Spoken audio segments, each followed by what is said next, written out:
It is Monday night, and that means one thing. We are all here together to watch Monday Night Raw. I am Karl alongside Chris Best and OMD. Welcome, everyone. How goes it, Karl? It goes. Slow but sure, but it goes. Well, we got our OMD, Canadian boy. You're muted. I just unmuted him.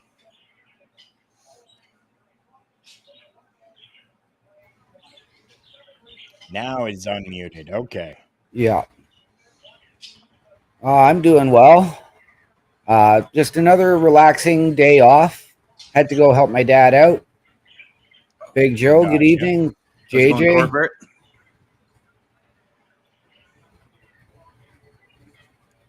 Interesting that we're starting out with Sami Zayn here tonight. Yep. I'm not upset about it. Not at all.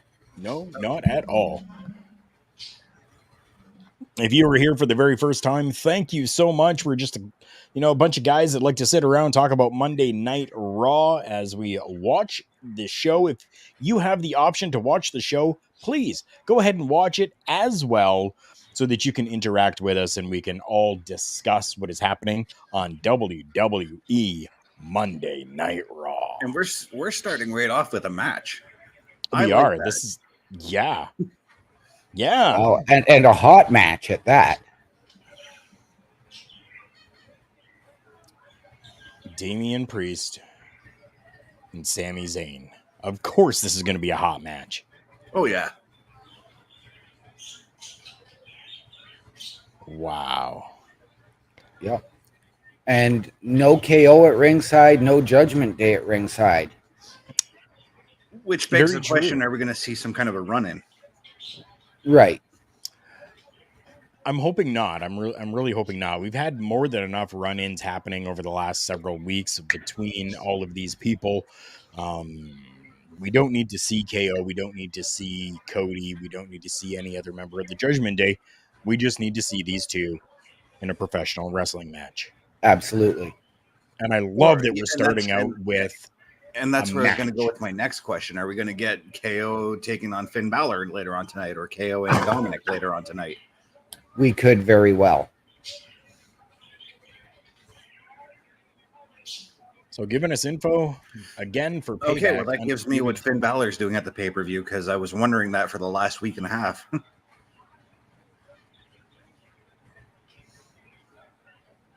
I'm happy that we're starting out with a matchup and that we're not just starting out with Cody Rhodes coming out and pandering to the crowd for 20 minutes before we get into anything.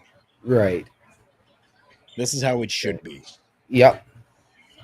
Okay, I like how it was just, here's the show, open up right to the match, Yeah. Yeah. I just got the graphic, so I was unaware of the tag title match until now at the pay-per-view. So, yes, definitely interesting. Yeah, definitely it is. Well, the thing is, I was saying to OMD pre-broadcast is that Cody Rhodes is supposed to be doing the Grayson Waller effect at the pay-per-view, and it kind of annoys me that he's just doing that. And I'm like, well, why couldn't they give him Finn Balor? And this tells me why now, Yeah. Right? Yep. And I think it would be perfectly fine if we draw that out just a little bit longer, too. Yeah. Absolutely. Because we know that that's where we're building to with Cody and the Judgment Day right now. So, yep.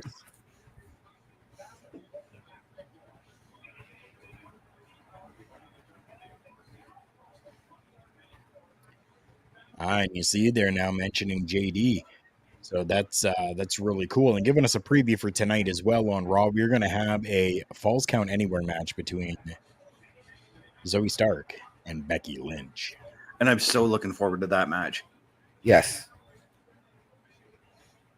Same. Again, though, it's a case of I hope we don't have to deal with run-ins and Trish interfering. But we probably will. As much as we may love her, Trish. But, you don't need to have going any other way. Trish is making an appearance and interjecting herself into the situation. Right. Yeah. Did you guys happen to catch the AEW pay-per-view yesterday afternoon? I saw the Negative. last two matches. I saw the entire show. Fantastic show. The crowd was just wild throughout the entire show. But how they are claiming that that was the largest crowd in wrestling history, I have no idea.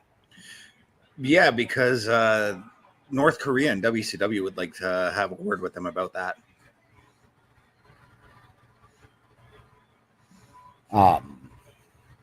Maybe one of the largest crowds in the free world. Okay. Yeah, I was going to say, Tony Khan said largest paid attendance. And because of the controversy with that North Korea WCW show, a lot of those tickets were probably comped because the people were forced to go to that show. Right. Right, and if we're talking paid attendance as well, then we need to kind of, are we factoring in inflation and the price differences between That's then the and other now? thing too.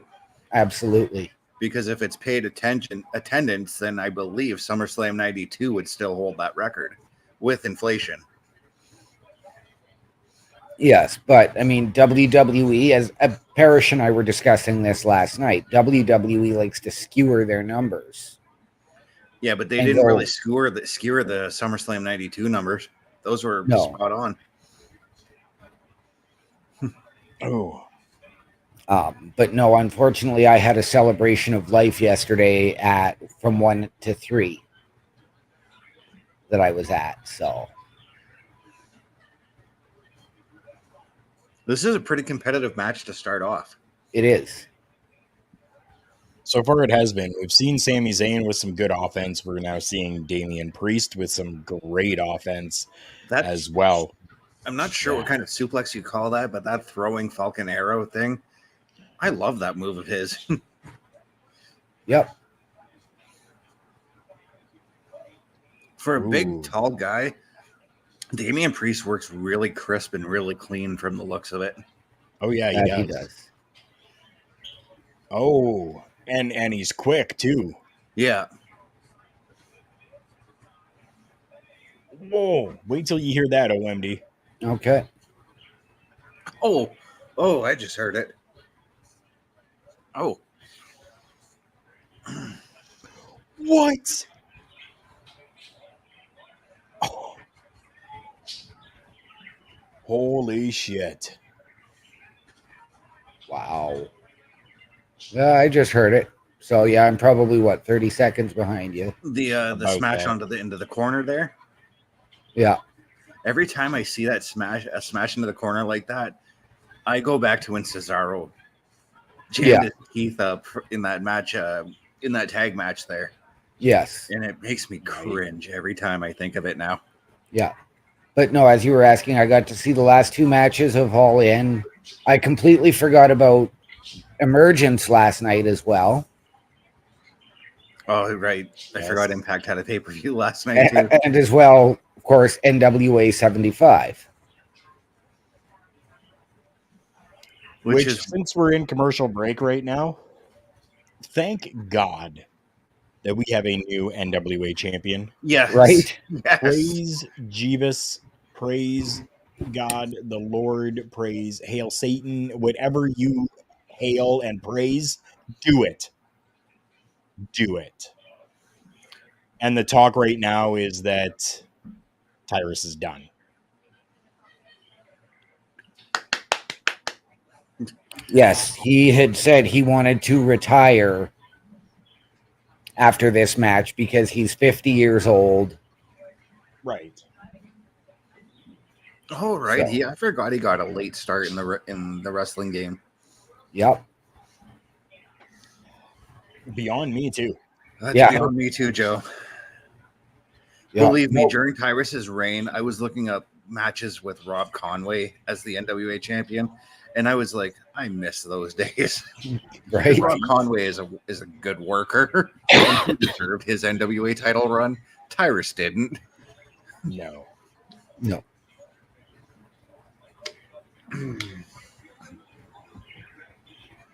I think Billy Corgan just put the belt on him because Tyrus had that whole show on Fox Nation or whatever it was. So he was trying to get some public eye to the NWA. Right, Definitely a possibility. Which, from a business standpoint, not a bad idea. No. But Tyrus is a very polarizing figure at the same time. Yes, he is. Right.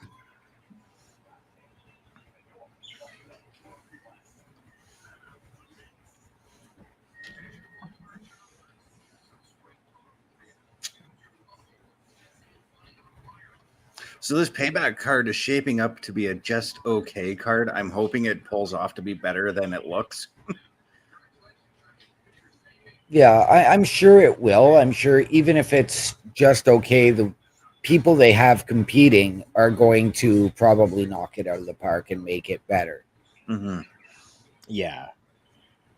But And keep Joe's in got a mind, point. go ahead. A lot of the old NWA stuff is still great to watch. Yeah. Oh, yeah, it But- is. But keep in mind that a week after Payback, they've got Superstar Spectacle in India, so they're probably trying to save the big ones for that show.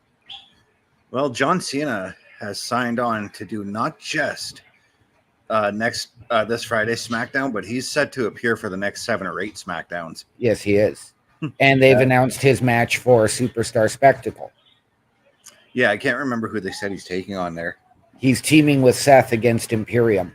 Oh, right. Yeah, the whole goal is that he's coming in to help put over some of the younger guys. He said he wants to work Grayson Waller. He wants to work LA Knight. Okay. That's not a bad idea. No, He's giving back to the business, as most older wrestlers should be doing. absolutely. CM Punk, hint, hint. Guy won't give back to the fucking business, in my opinion. Yeah, I don't think so either. No, not at all.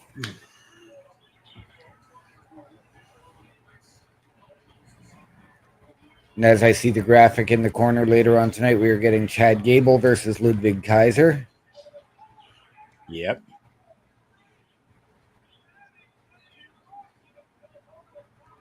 The crowd is really into this match, by the way. Yes, they are. As they should be. Right? So I don't know if you guys noticed, but with Damian Priest, I see a lot of like Razor Ramon when he wrestles. I have Razor seen Ramon, very Scott Hall was his favorite wrestler. That would explain why, because like his style sort of reminds me of Razor. Yep. Big Joe saying the problem is when Cena comes back, though, he still outshines the new guys and makes them look silly. It's a matter of he's got to work with them and make them look good. I mean, yes, his match with Theory did nothing for Theory, and although Well, I'm here's a the fan of thing with Theory's, that whole I thing. think Theory's done better than a lot of the IWC is saying.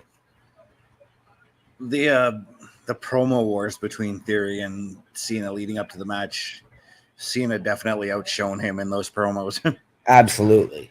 Right.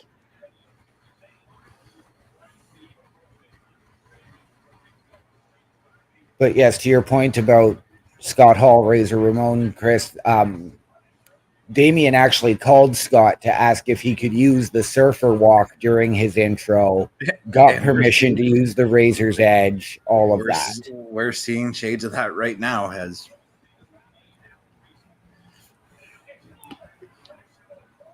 With a beautiful reversal. Beautiful Yeah. out of it.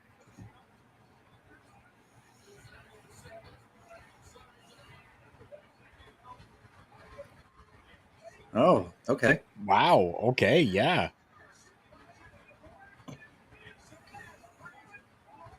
A what? What?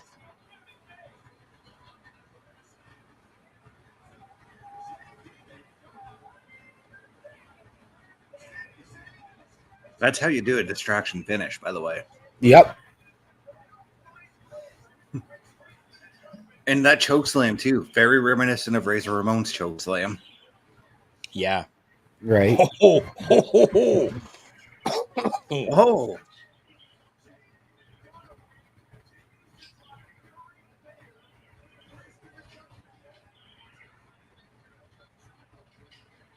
Wow.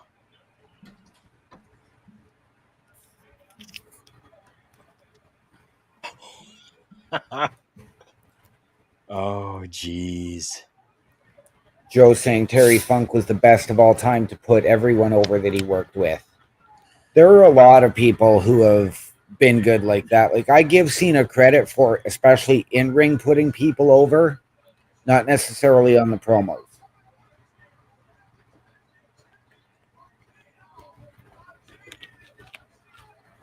Something is up with the live feed tonight. It gets all pixelated on my screen.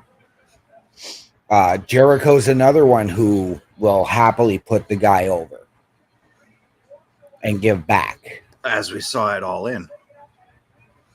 Although, really, Will Ospreay didn't really need to be put over. A loss wouldn't have hurt him in any way. Right. But no, Joe is right. Terry Funk has been known to put over just everyone under the moon, under the sun. Absolutely. Yeah. I mean, if it weren't for him and Mick Foley, would the New Age Outlaws be what they are, what they became? I don't think so. I really don't. Okay. Fair enough. Them and, well, the Legion of Doom, they were both major catalysts in getting the New Age Outlaws over. Yes. True.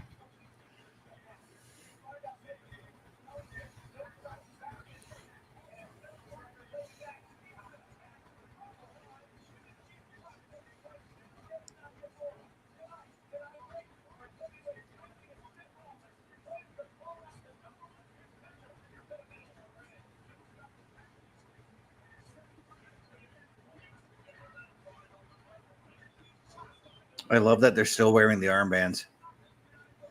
Oh, yeah. Right. That most of the wrestlers are. There was a lot of that too on All In yesterday. Quite a few of the wrestlers came out and paid tributes to Bray and Terry and everyone. Right.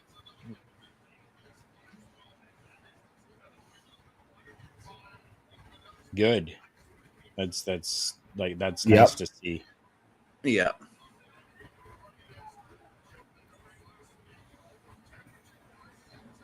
Yeah, these. So we're getting a commercial right now for these NFL WWE championships. Yeah. What do you guys think of them? It's just another money grab. Exactly. Yeah.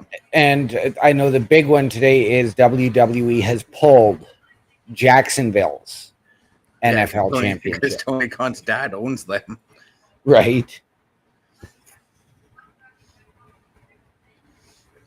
I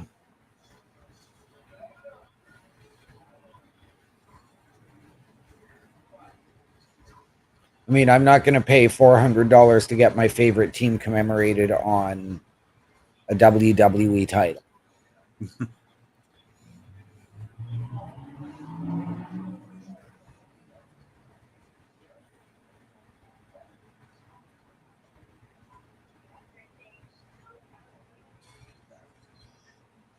Yeah, I mean, I don't need. I mean, like, I can just go down to our local sports collectibles store and pick up something to commemorate my favorite team for like $15 if I wanted to. Right. Exactly.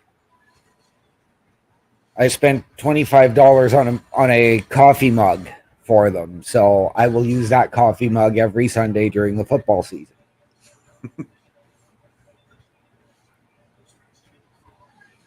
Or because my favorite hockey team is our local Greyhounds, I'd go to the Hound Pound and go and get something from them. Right?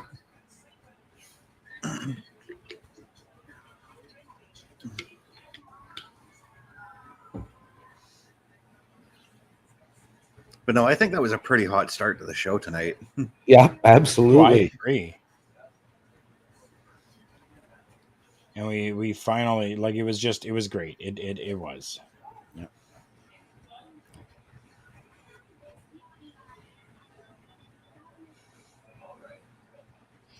Yeah. And again, just nice that we were able to get a professional wrestling match to start the show. Right? Yeah. Yeah. Not a 20-minute promo. Yeah. Leeds coming in saying, "Evening, fellas. Hope you all are okay." Good evening to you, my friend. Thank you so much. How's it Are going, we doing Leeds? I'm doing well myself, or I'm doing well. Thank you for asking.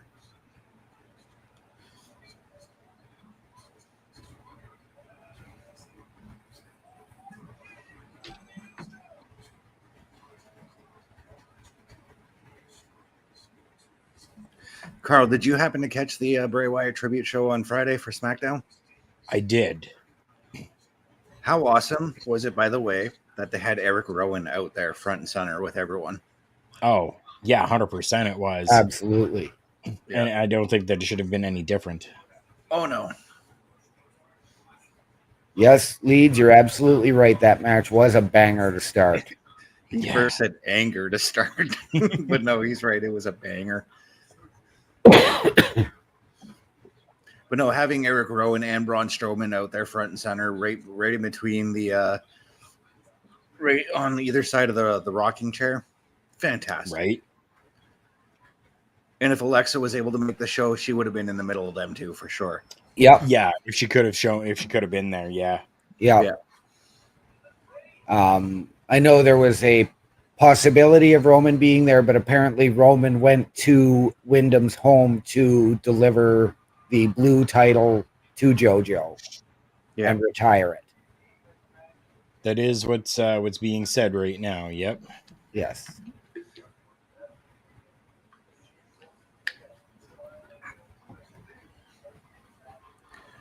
So Matt Riddle trying to sell Drew McIntyre and forming a tag team.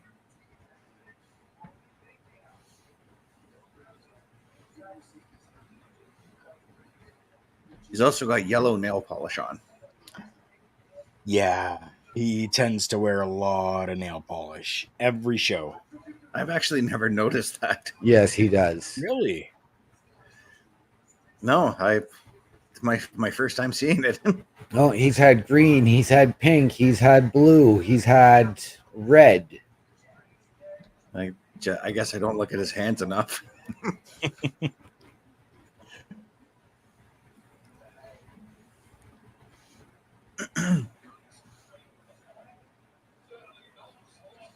Yeah, I agree.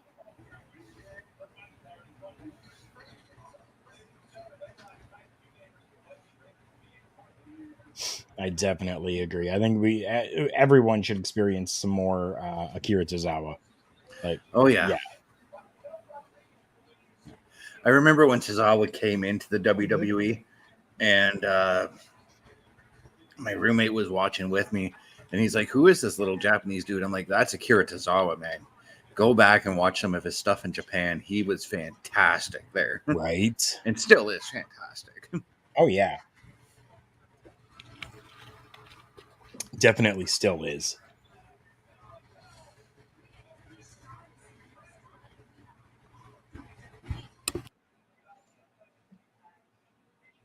I sent him like a bunch of my favorite Tozawa matches from Japan. He comes out of his room after watching them all. He's like, "Dude, that guy's got to go places." I'm like, "Yeah, he does."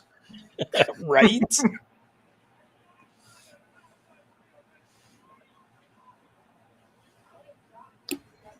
Tozawa and NXT, Ed, I'm happy that he's going to be there. Nice. Yeah, I'm very happy about that too. I mean, NXT is doing absolutely fantastic on its own, the way that it is. But to have somebody like Tozawa there, Akira Tozawa will really be able to pull a little bit more out of these NXT stars. Right. Like that's what I'm excited for. Give me Tozawa versus Dragon Lee or Tozawa versus Axiom, and I'll be friggin' happy. Yep. I mean, let's go back and get Tozawa versus Script in a match where they can go. He's actually sort of been more entertaining lately. Really? But he doesn't wear that stupid getup anymore, at least from what I've seen. Okay. No, he took the mask off And he's back to looking like Reggie, but under Script's name. Yep, and also now he's aligned himself with a tag team down there.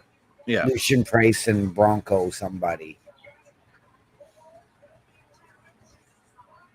And confirmed, we are getting a women's championship match happening on Payback. Raquel Rodriguez and Rhea Ripley. I said that this match was going to happen. Yep. And speaking of the women, we got Becky Lynch on our screen right now. Okay. So there's been some controversy over what's going to headline Payback.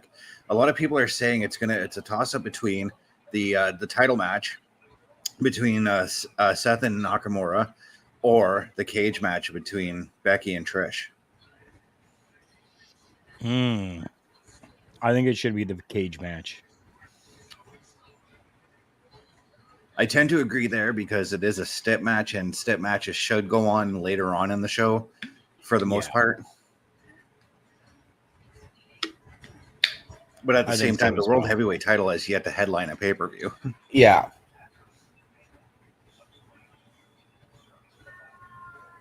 But does it need to? No. At the same time, because you're still paying to see that World Heavyweight title match. Yeah. Exactly.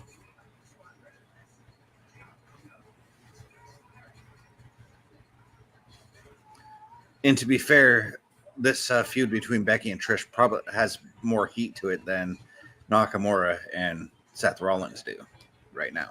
Yeah. Right.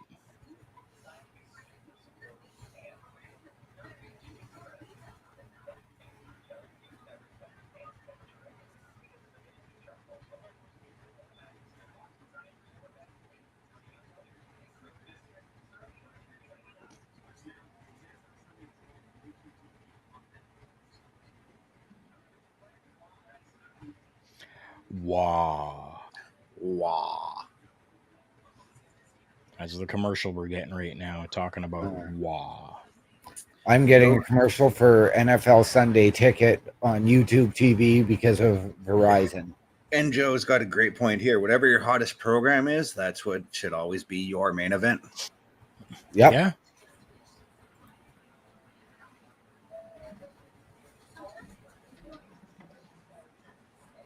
And there is a lot of heat between this that they've put on for the Seth and Nakamura match, but it's not as big as what's going on with Trish and Becky. No, it's not. But let's not be surprised if they decide to use the main event segment for the Grayson Waller effect. I hope not. Right? The last time a pay-per-view had a segment end, or had a segment main event, was SummerSlam 91, I think it was. No, it was WrestleMania Night 1 2022. That was a children, no fighting. It wound up being a match. But yeah, no, the last one that didn't end up in a fight or a match was SummerSlam 91. It was the Macho Man Miss Elizabeth wedding. Okay, yeah. Ended without shenanigans happening. Yeah. Yeah, probably the only WWE wedding that ended without shenanigans. Yeah. Yeah. But that's because it was the legit wedding, not just a storyline. Yeah. Now, granted, after the pay-per-view, they did a segment where they were at the reception, and that's where the feud between Jake and Macho Man started. Yeah. At the Tuesday in Texas. Somebody just went crackle, crackle. That was me. I thought that was Karl because I saw him adjust something and then it went crackle, crackle.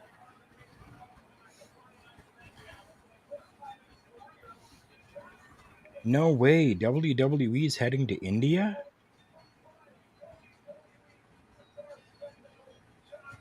You know, with the hype that they're putting around this India show, you'd think they'd put it on the network as a special of some sort. Yeah.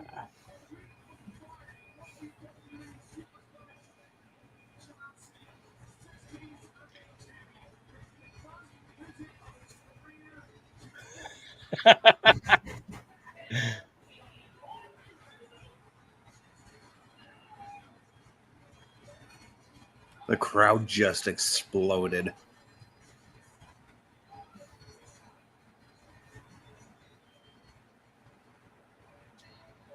I loved the whole, what, are you kidding me? And then we see who it is.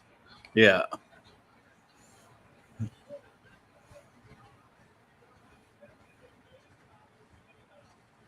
Hey, he great job. Great Oh, job. yeah.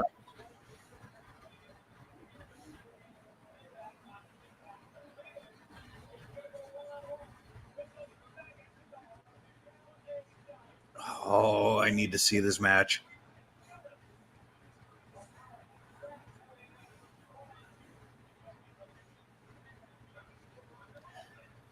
I had a chance to.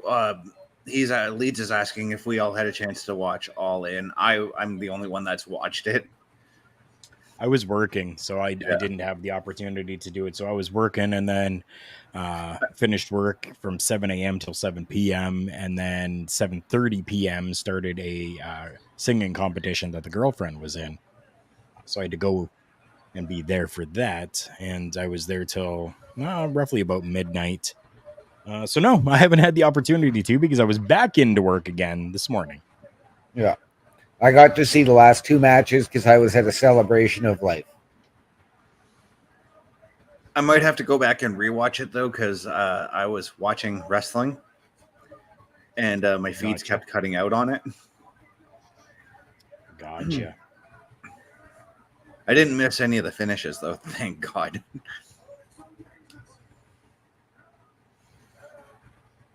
All in all, it was a rather enjoyable show. Good. That's what and they've already announced for next year's All In, they are going back to Wembley Stadium. Yes. Yeah. And then they also announced a new pay-per-view in October called Wrestle Dream. Yes, they did. For MJF didn't fight Adam Page, Leeds. No, it was Adam Cole, Leeds. Yeah, he fought Adam Cole.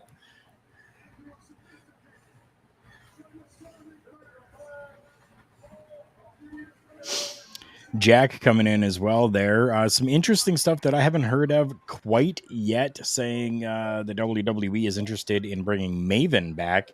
I think I would be okay with that. I didn't have any issues with Maven at all. No. And Camille, because she's a free agent. So, well, I think that would be cool. Camille's. This is the same Camille that's got that. Oh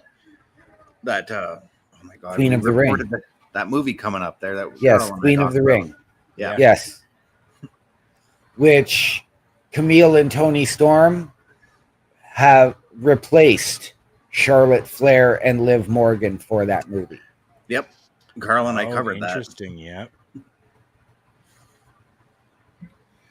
It was because of Charlotte's commitments to WWE. She couldn't get out of them. And Alexa, well, she got pregnant.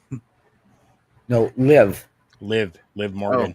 Oh, Alexa was also pegged to be in the movie too. She was, yes. Oh, okay.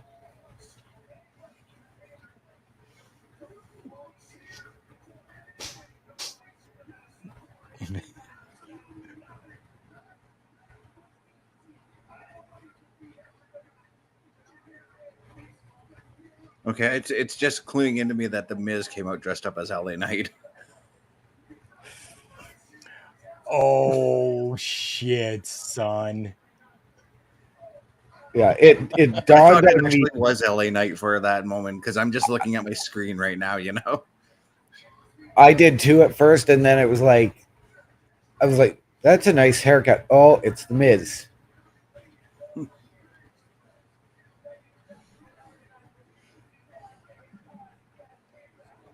She didn't sign yet. No, she didn't. They're still working on it. They're still hashing out the details. Yeah.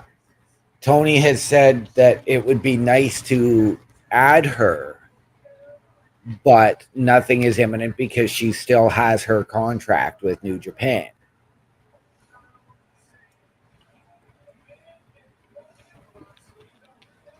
for now. Yes.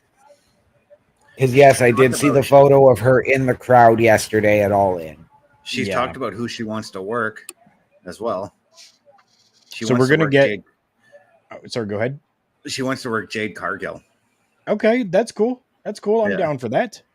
So now we're going to get The Miz versus LA Knight. Do you think that we need a stip for this match? Do you think we need some sort of stipulation going into this, or do we want to just kind of allow this match to happen as it is? I just want a straightforward match between maybe the two.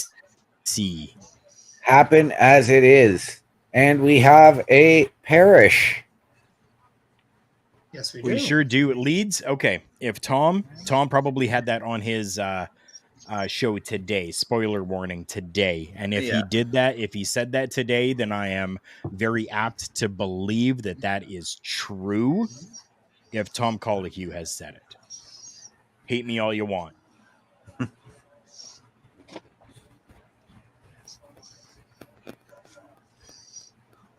Mr. Parrish, how you doing?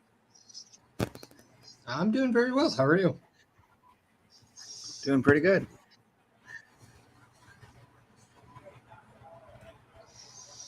Parrish, it's been about 16 hours. Yes, it has. We hung out yesterday.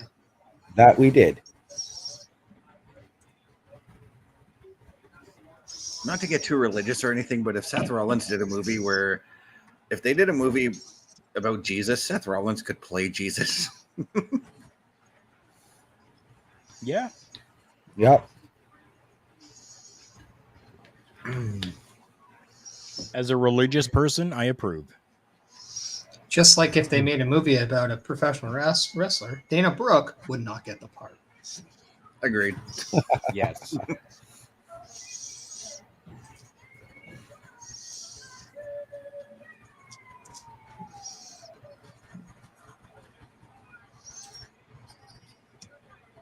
Yes, it is. Tag team division is starting to really flourish once again on Monday Night Raw, and I am very happy about that.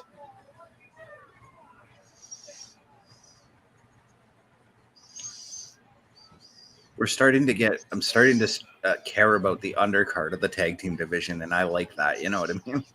Yeah. Yeah, 100%.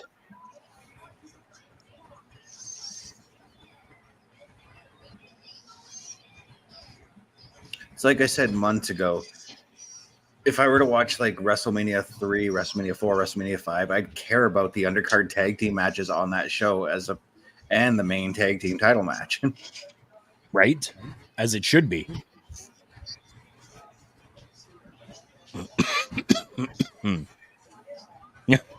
Leads. Says, but I could be wrong. I usually am, according to my missus.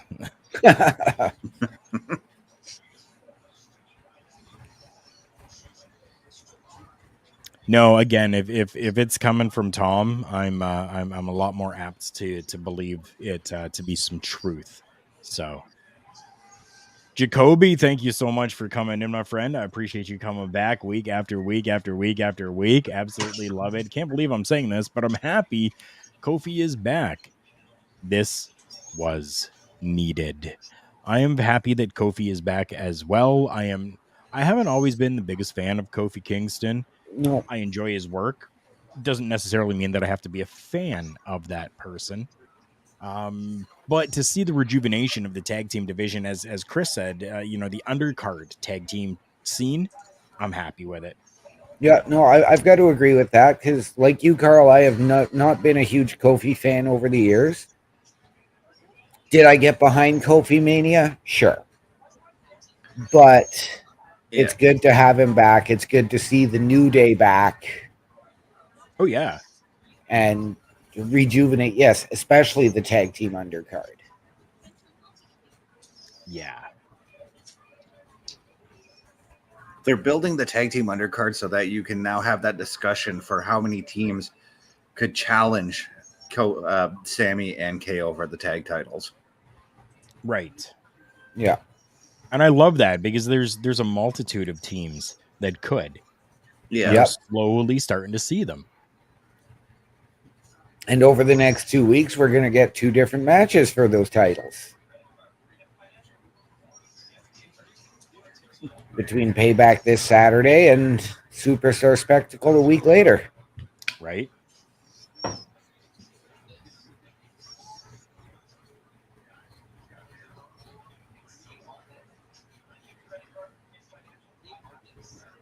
Parrish, what are your thoughts on this tag team division?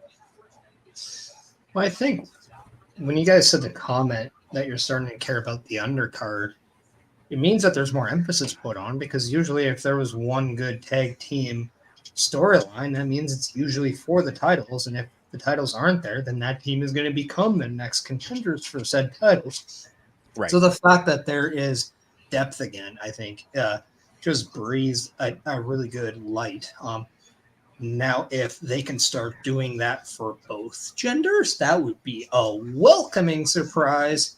Yeah. Because I think we'd all say it's about time that we can get a show with 2 different tag team title matches on it, instead of maybe just the odd one. Yeah. Right. But no, I mean, it's good, because when you have those tag teams out there, that means you're getting a little bit of a leeway now. You're getting a little bit more variety with your show. Not everything's the same thing over and over and over again. Right.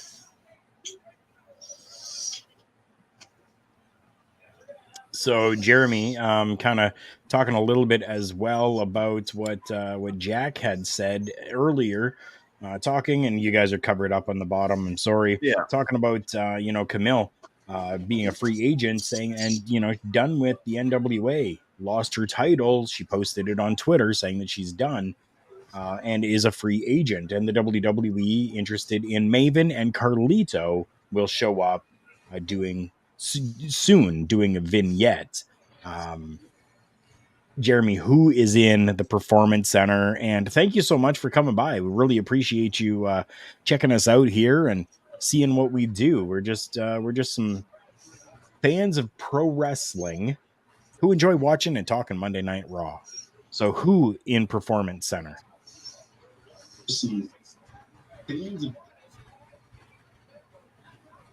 And then Punk reporting, or Tom reporting Punk and Jack Perry escorted off of the premises.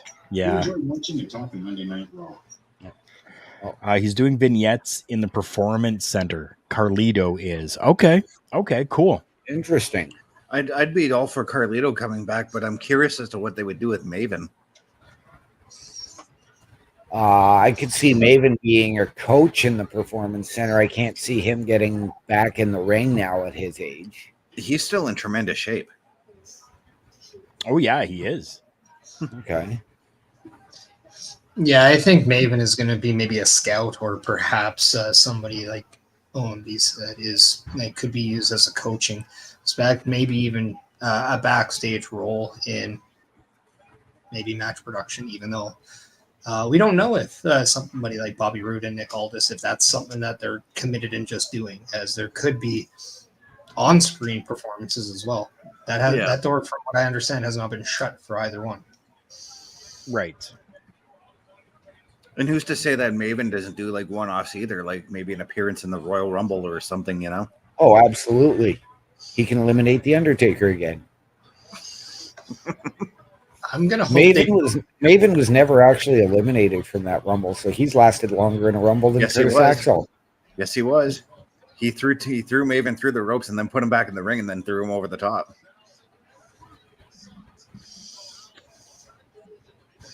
Curtis Axel is still in the Royal Rumble. Yes, he is.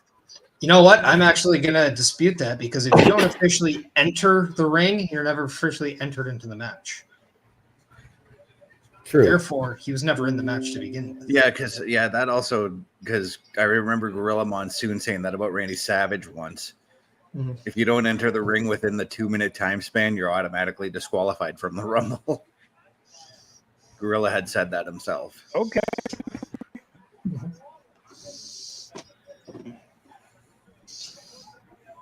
When your music hits and you're like, the next entrant that is just you declaring your position. Yep. Once you enter the ring, you are now declared a participant. Yep. Because we've seen Miz do commentary for 15 minutes after he made his entrance at the Rumble. Exactly.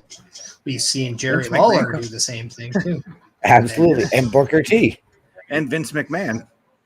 Vince commentated the Rumble he won. Yep.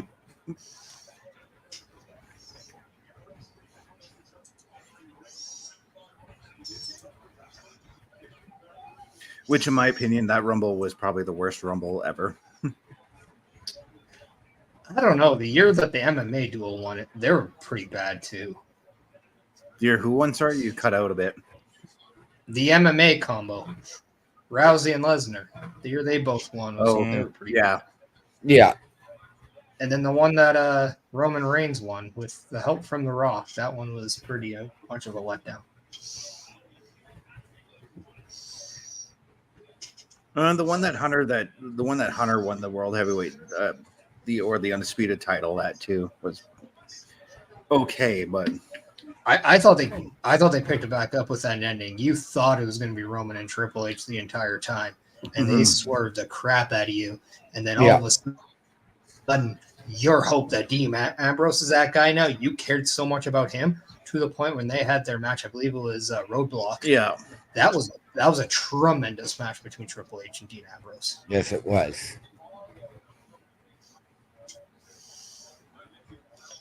Then you feed Dean Ambrose to Brock Lesnar at WrestleMania that same year, and Ambrose just kind of treated like a jobber in that match.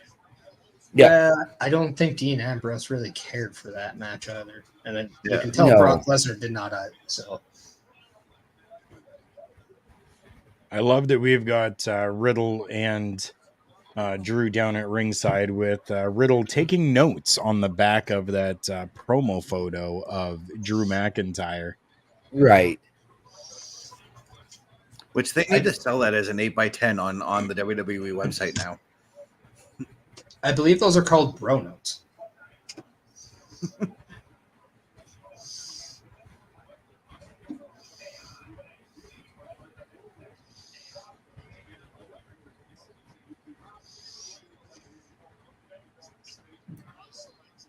So far, the only person I have not seen with an armband or a tribute right tonight is Riddle.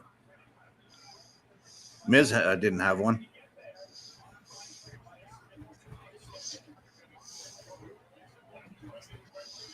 Okay.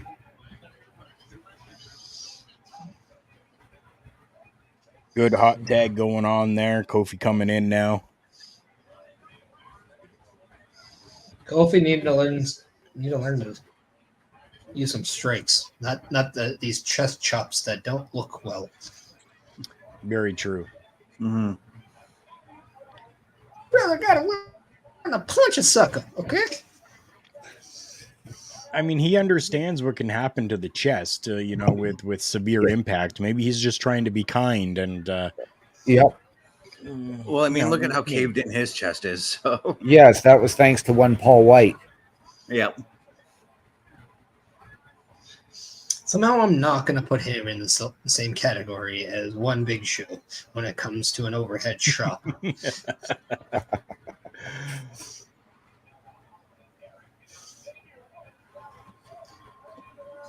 And you see, like again, okay, so Kofi is good in the ring. Like, I totally get that, right? Like, yeah. But all he is a highlight reel to me, unfortunately. No, I get it. I completely see it. I even when he won the title, he just never made me believe that if it was a real fight, he's winning it. He just does not strike me as that guy. Whereas you look at a guy like Drew McIntyre, I believe that guy can clear out a bar when things get rough. Yeah. So there needs to be some sort of that. So when people get all up in arms about him losing so quickly to Brock Lesnar, would you really believe he can beat up Brock Lesnar? No. I mean, case in point, if you want to be world champion, you have to be able to, Yeah. No, that's why he lost to Brock Lesnar in 4 seconds. I think too, though, because Kofi and Brock had wrestled before at Beast in the East about just a couple of years before that, and they actually had a bit of a competitive match in that at that show. Yeah, but also Brock wasn't the Brock that he was then. Like, Yeah, it was a different Brock. Yeah. Not to mention they were trying to appeal to the Japanese crowd, so. True.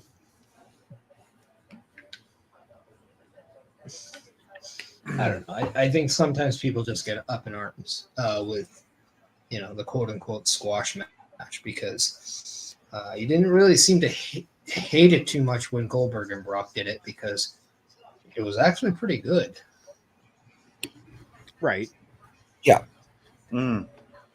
And I think the only reason Is I it get the up same- on arms about it is that Kofi didn't get his rematch when he probably should have, wasn't that also the same time they took away the immediate rematch clause? Because I know they did that. Yeah. Yeah. I mean, I would have liked to do it for a next shot and then you guys get it. Like, I'll give you. I'll have that on it. I would have just took that momentum that he had and then really ran with him for like an Intercontinental or U.S. title right away because he still had the momentum. He still had the fans behind him. Yep. Yeah, the crowd was still crazy for Kofi. Yeah. Because if I'm not mistaken, they already had Big E and Xavier Woods rolling as a tag team. So you could have done that with Kofi still as your single star. Mhm. Yep.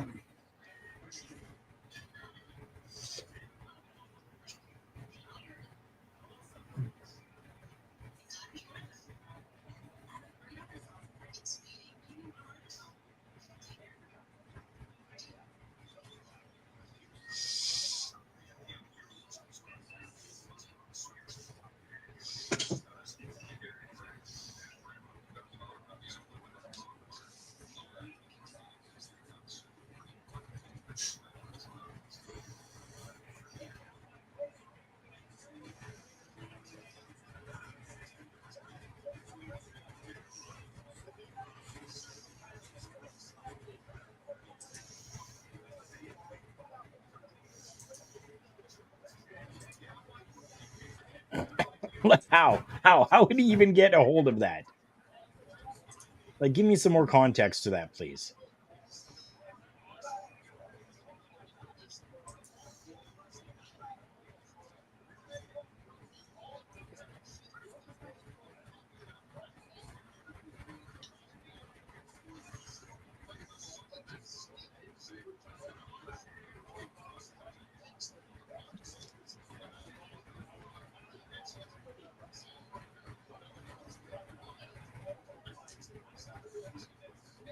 I think it's one of my favorite spots from Ivar is those back elbows in the corner. I love that spot. Oh yeah. Yeah.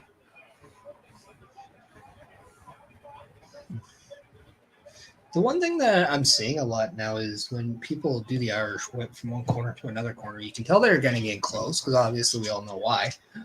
If you don't, we'll let you imagine what they're doing. But after they whip them, not a lot of people are chasing that well. There's always kind of a let up from the person doing the Irish whip. Mhm. Yeah. I want to see more chase. Some more aggressive attack on an Irish whip. That would be. It's definitely not like how I do in WWE 2K23 where I whip somebody and I run right at them right away to clothesline them in the corner. Or splash them or whatever. In like some of the old games, you can do that and you're hitting them before they get to the turnbuckle. It's Yeah. fantastic. And then they're taking the worst awkward bump of their life. Right. Yeah.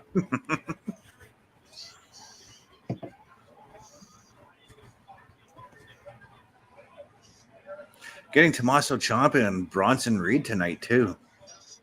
Interesting. Not just Bronson Reed. Big Bronson. Big Reed. Bronson Reed. I feel like we haven't seen Bronson on TV in a while, actually. Been a couple of weeks. other than for, maybe seeing him backstage watching the monitor.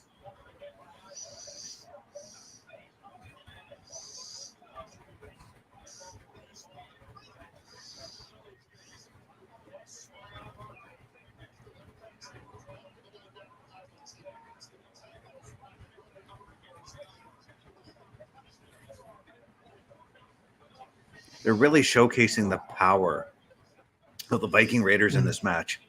Good. Yeah, they are.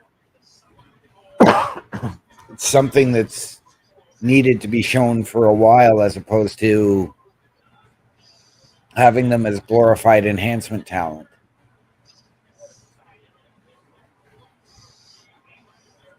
Which we know they really aren't, because like NXT Absolutely. and pre-WWE, they were fantastic as a tag team. Absolutely.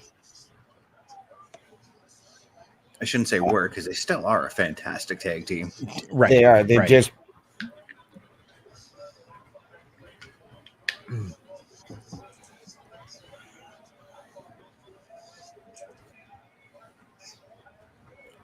they've just become the new revival for WWE. I wouldn't say they have as many guns blazing though. No.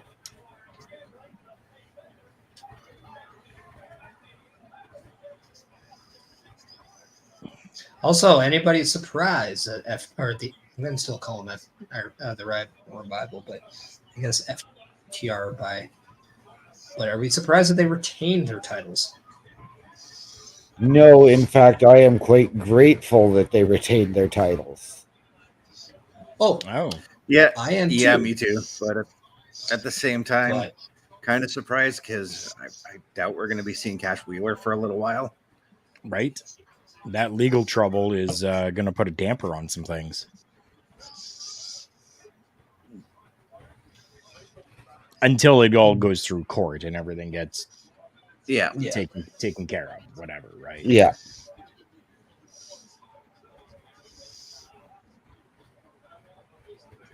And if the judicial system in the United States is anything like it is in Canada, that could be 3 years. Yeah.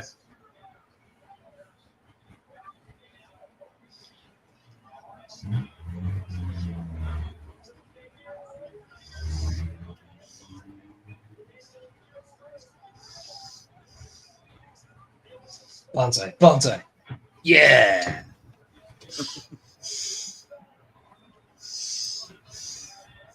I was getting earthquake vibes from watching that. Oh, yeah.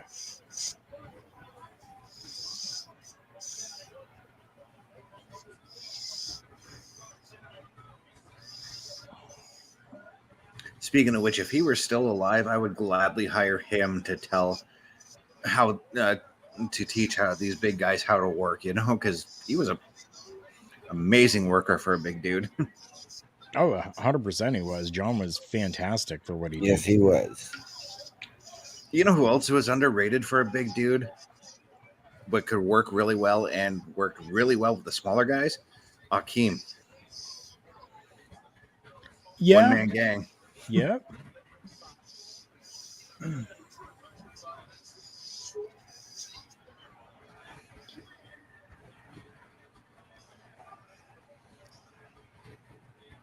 I mean, he didn't move as good as like come on. Earthquake did, but he worked really well. He did. He worked fantastically. There just wasn't a lot of like the big like shooting star presses or anything like that. Yeah. Right? Yeah. But put him in a match where he could brawl. He could brawl with the best of them.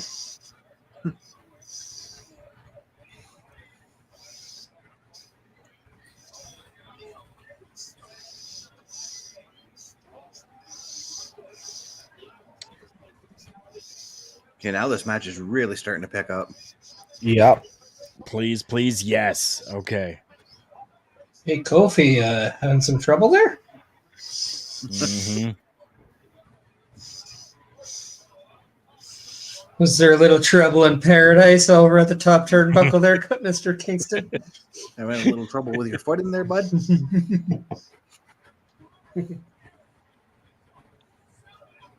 And yes, my accent went full Canadian there. Oh, stupid. Why? He's Jamaican and difficult. Yeah, man. I love how Karl said stupid just the same way Randy Orton did to him. That's probably by design.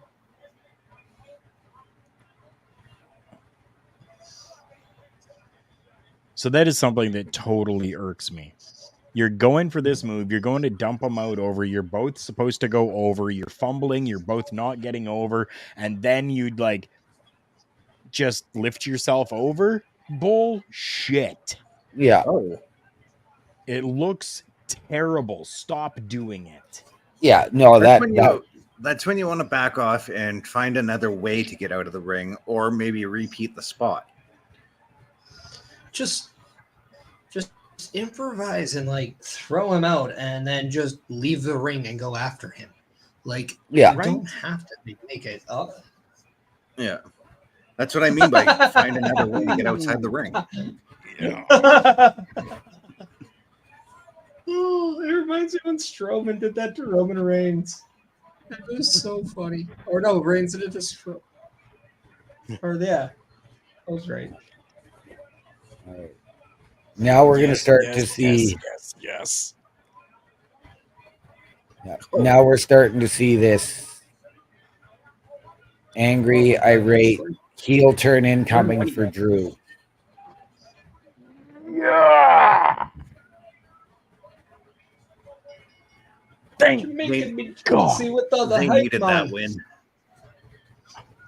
They needed that win. Okay, well, I'm just getting to the finish here now, so.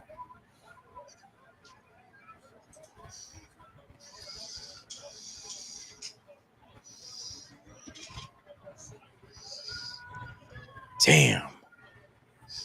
So happy with that. So happy with that ending. Yep.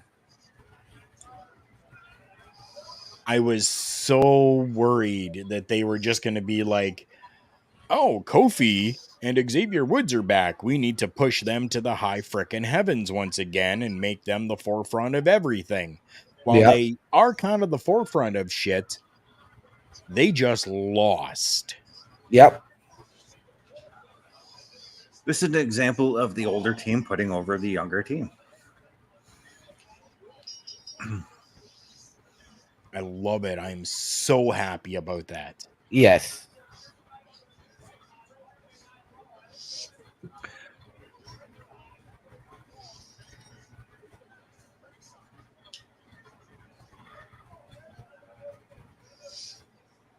Wow.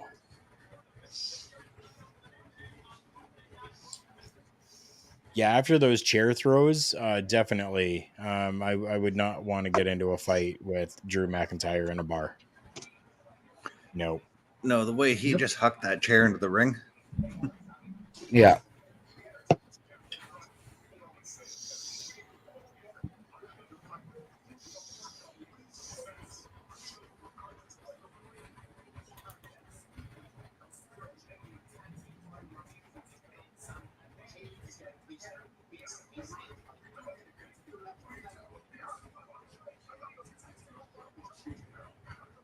The tensions once again are running high within the Judgment Day, and such a good, intense promo that's happening in the back here again. Yes. Mm-hmm.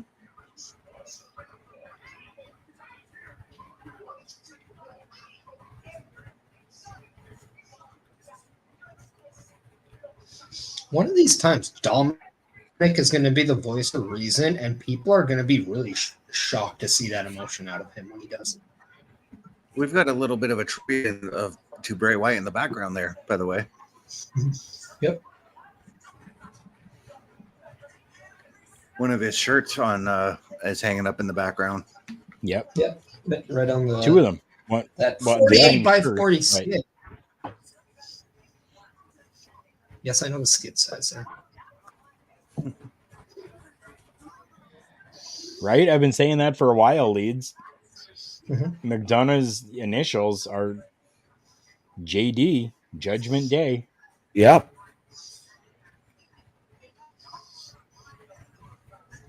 Jelly donuts, motherfucker! Woo woo!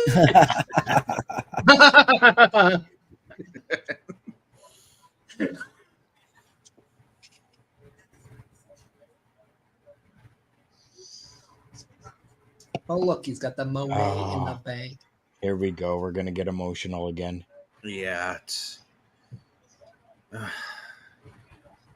I can honestly say, Karl, tomorrow's turnbuckle talk, I'm not looking forward to doing. But we got to do it. Yeah. Yep.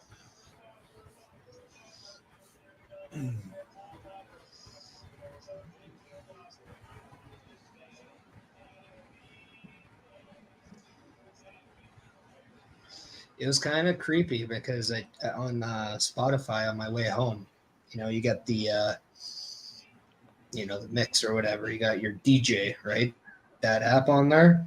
Yeah. First song that pops on the ride home, "Batter" by Code Orange. Huh. When Karl posted it to Slack, I was doing an online DJ set for my friend. Shatter was playing when Karl posted it to our Slack. Oh, jeez.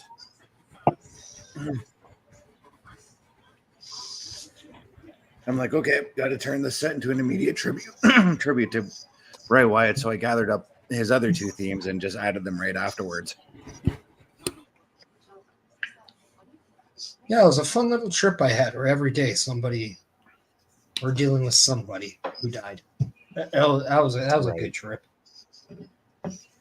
It was Bray Wyatt on the Thursday, a family member on the Friday, and then Bob Barker on Saturday. Like, give me a break, man. Yes, and then last night, I can't remember the guy's name, but he was the world's oldest wrestler, passed away at 95. And that's what they classed him as, was the world's oldest wrestler. So I don't know if he was still actually active at 95 or just making appearances. I don't know. I know who you're talking about, OMD, but the name's not coming to me either. But yes, I want to say a quick RIP to Bob Barker as well. Hosted one of the best editions of Raw during the guest host era, especially that segment with Chris Jericho. Yes. The price is wrong, bitch. Oh, he got as close to $1 without going over as anybody.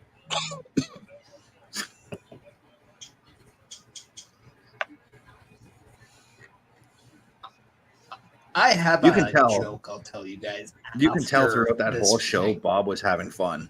Yeah. Oh, yeah.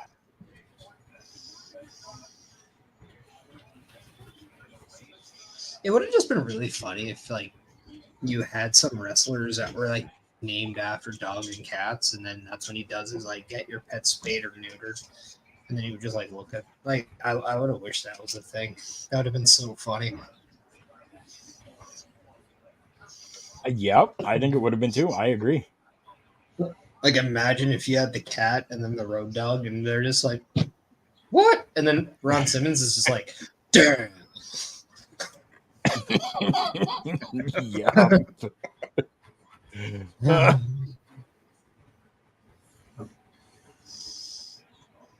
Then you could have somebody dressed as Happy Gilmore and be like, I hate that.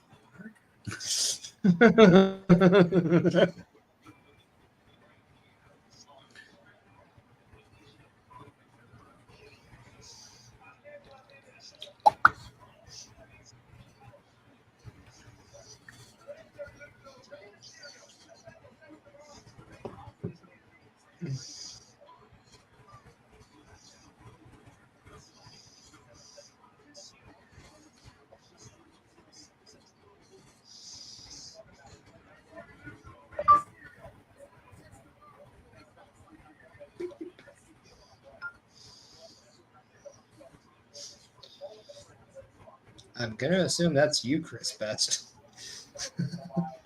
No, it was probably me. Oh.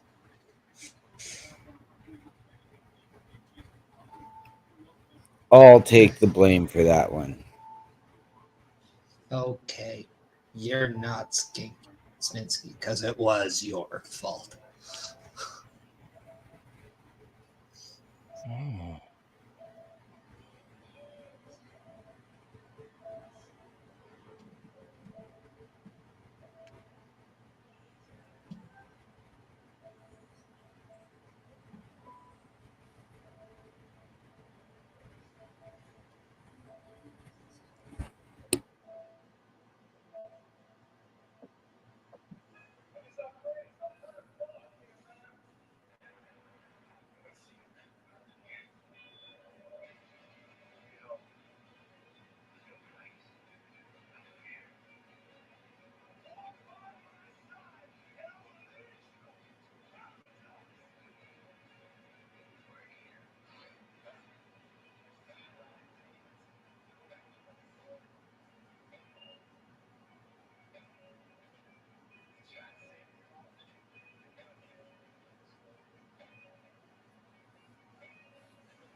fantastic tribute.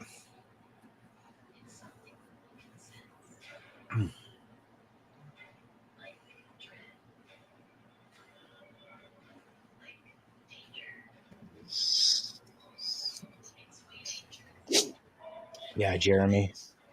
Yeah. Yeah. Yeah. Leads 100%.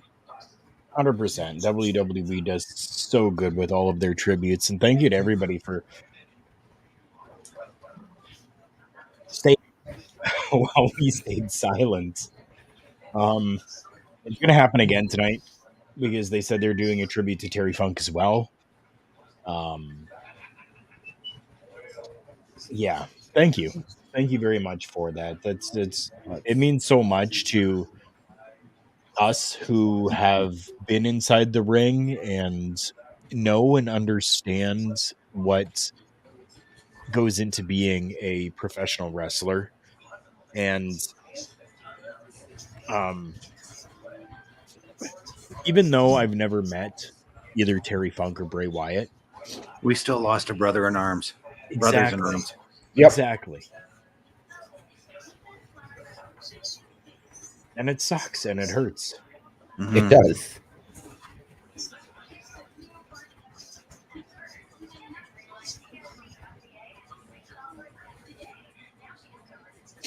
We'll definitely have to look into that, Jeremy. And I if that's true, kudos. Um, he's heard that Bobby Roode um, is the one that built this tribute backstage. Um, Interesting. if that is truth, good for him because he Yeah. did absolutely Absolutely. fantastic and pulled at my heartstrings once again.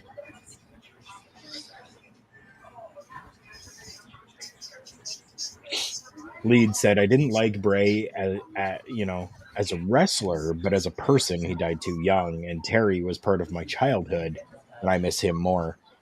Yeah, I mean, if you are all able to, join us tomorrow um, for Turnbuckle Talk, we're going to be dedicating the entire show to Terry Funk and Bray Wyatt, essentially.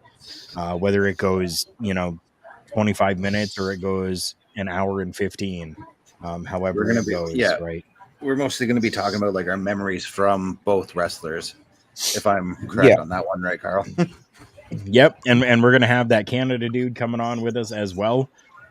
He's gonna be there with us, and yeah, anyone else in the OLE network that wants to come on is more than welcome to. And I've already got some visuals for those that will not be able to join us tomorrow. That did, kind of leave me some messages on Facebook and Twitter and stuff like that. So Right.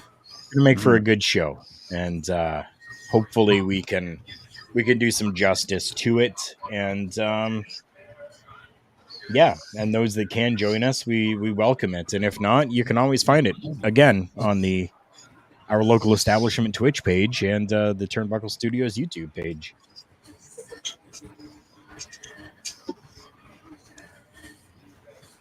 Hard to think that his last televised match was one that I was there for.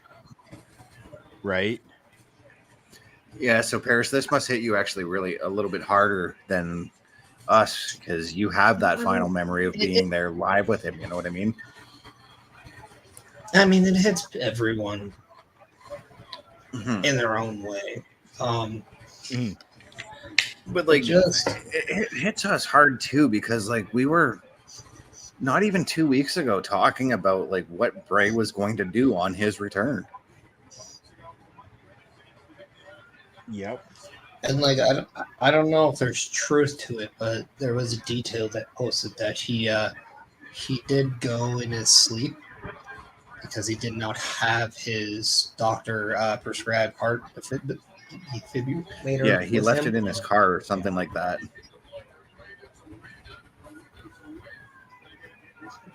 It just goes to show how important it is to everyone to be cautious and smart with not only your health your body, but those decisions. Because if you're not, the slightest mistake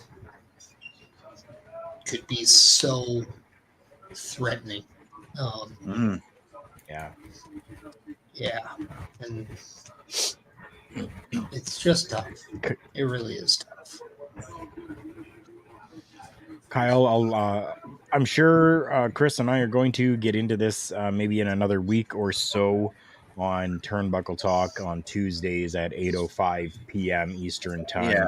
As of But right you're now, asking, you say you don't want to get into this, but what do we think they should do with Bo Dallas now? he's still under contract, but there's no definitive word on what they're going to do with him. I think Bo should just be Bo once again. Personally, I would love to see Bo, like, if WWE, because what I love is that we saw Eric Rowan there.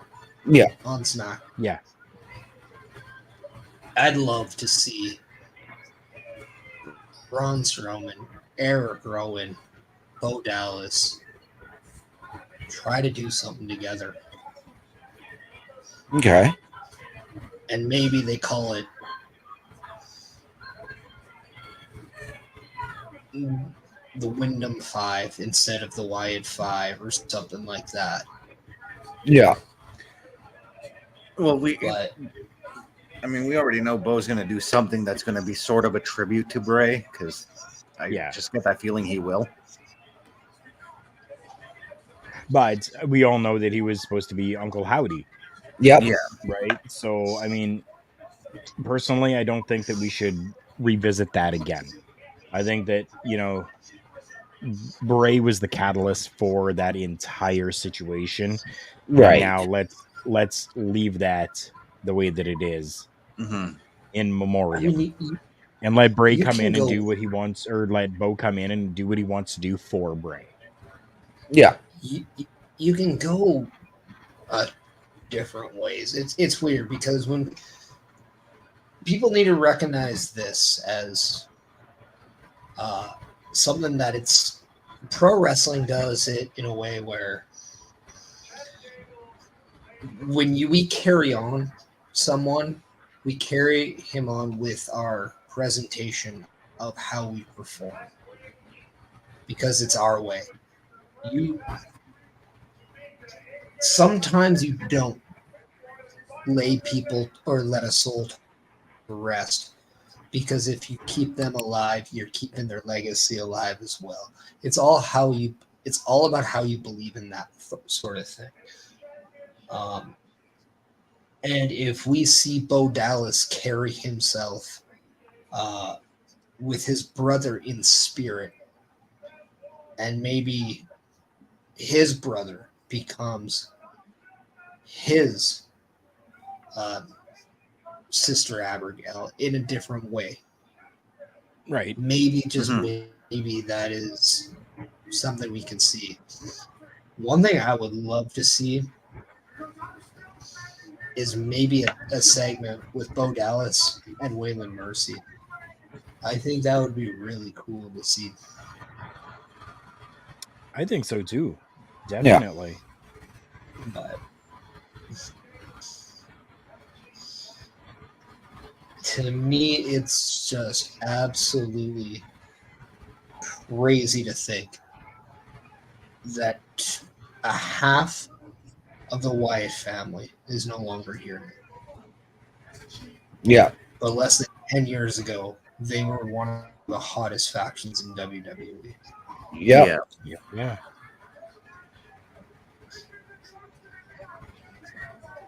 Like Perry, I'm gonna get to your comment here quickly, just to say, like some it's all in a perception type of thing.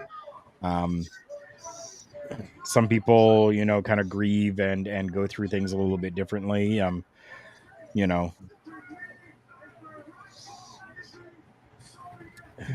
That's why I say like keeping somebody a part of your presentation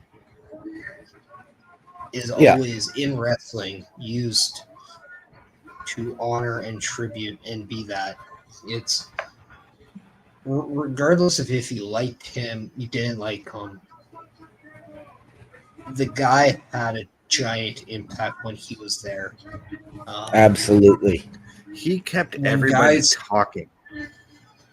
When guys like The Undertaker, who is perceived to be one of the greatest of all times and the most respected performer in wrestling, and he never wanted to publicize the words he said. I hope that those words are never revealed. No, never. I never want to know. No.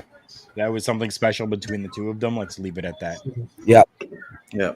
But I think it just says a lot about who he was, not only as a person, as a performer, but what he meant to his peers and to the people that came before him and how he represented himself.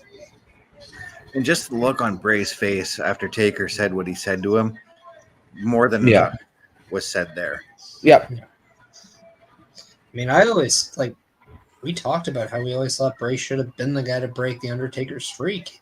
He was that new face of fear. So he had that. We want him to retire the Undertaker thing. So I mean that was a pretty big want that the fans had over this character.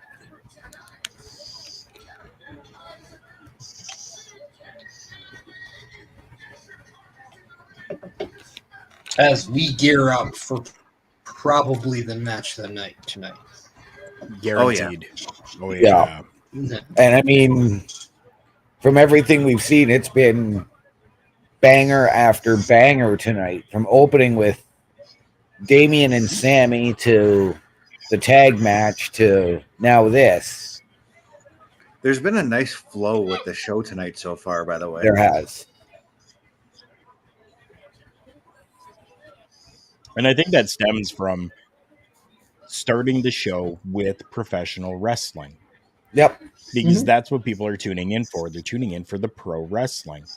And let the pro wrestling tell the story inside the ring like it normally does, right? So now people are a lot more engaged because, holy shit, we got wrestling. Instead of, holy shit, we got Buddy standing out there for 20 minutes yakking his gums. Yeah. Right. No, I mean, the biggest one we've had was The Miz on the mic for 10 minutes. And we've had, a couple of backstage promo segments. And yeah, we just had the promo from Gunther as well. Yeah.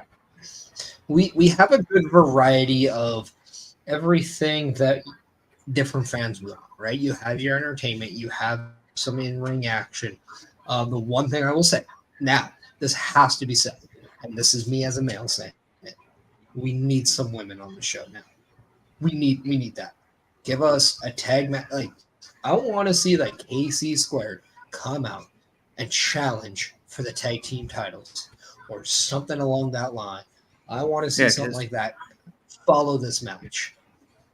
Because we're exactly halfway through the show right now, and the only thing we got from the women was a backstage segment for Becky.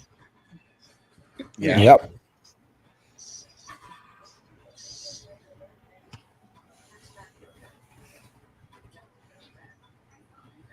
Which I think that's going to close out the show is that Falls Count Anywhere match. I'm okay with that.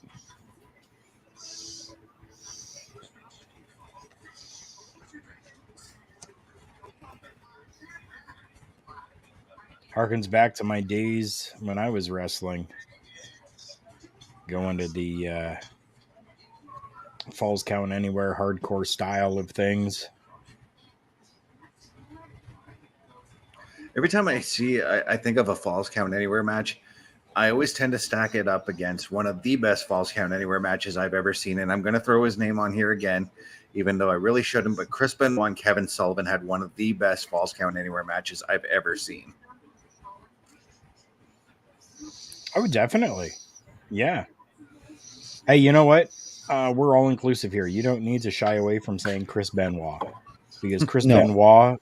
Oh as no, a but perf- that's coming and from a his personal standpoint because I performance- think he's a monster. You know, personal Right. on the personal side of things, but as a performer, fantastic wrestler. Exactly, and that's Yeah. how I differentiate as well, right? Yeah. So if we're talking about his, in-ring work, great. No need Yeah. to shy away from that. No.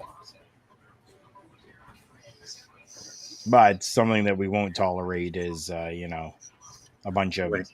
hate speech and stuff like that on the person Absolutely. that he was. Yeah.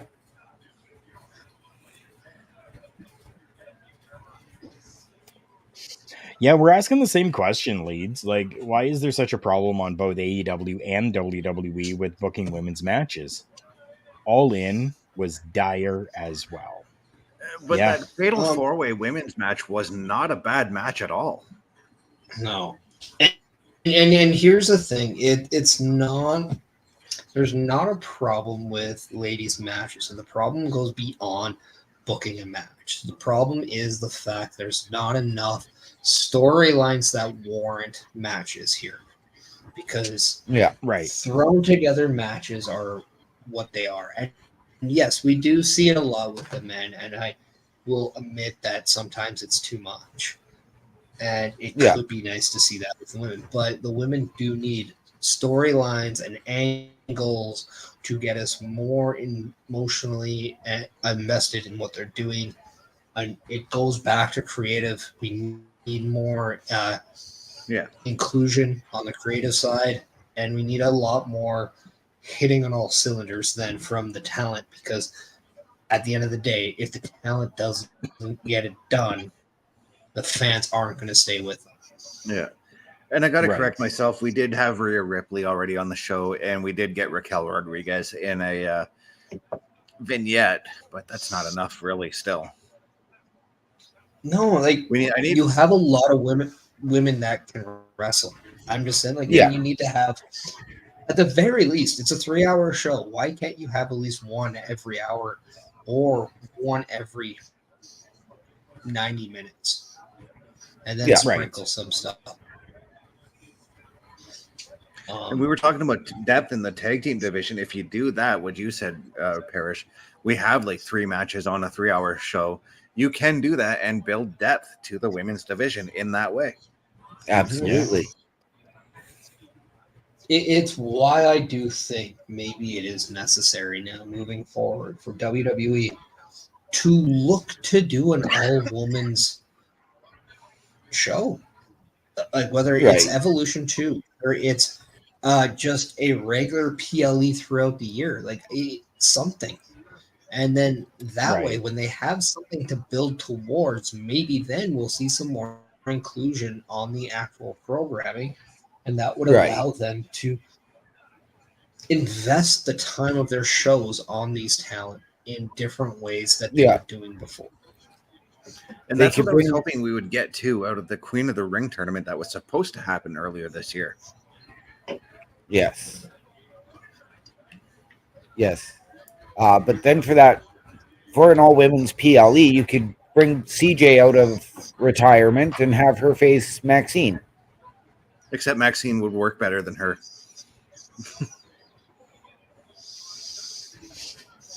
Like that's the thing. I don't think you need to bring anybody out of retirement or out of anything. You have so many on your roster as it is. This is where you got to let the people on your roster have opportunities to shine. That absolutely. And this is where I want to see more Katana Chance and Kaden Carter, because they've been very impressive since they've come up. It's just they're not getting a lot of opportunities. Yep. But put them in a non-titles match against Piper Niven and Chelsea Green, and maybe they win, and then you're building towards a potential match, whether it's on a Raw, on a PLE, something that warrants them to have TV time. Yeah. And it makes you a little bit emotionally invested in the titles they have, because that's also something that we're not doing well enough. And I say we, I mean the WWE. Well, Right. you're not making certain titles feel meaningful, and a lot of that goes back to lack of airtime and lack of opportunity to make the fans care about it. Yeah.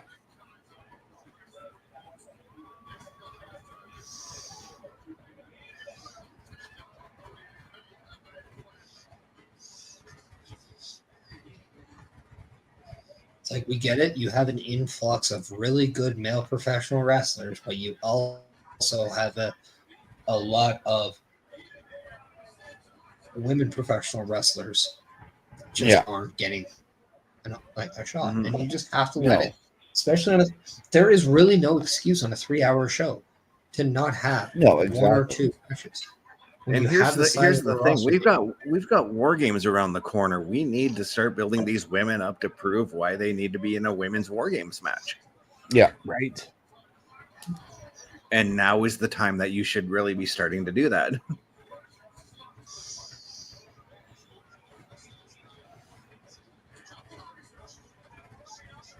I would love to see a women's war game. These look like Dominic Mysterio.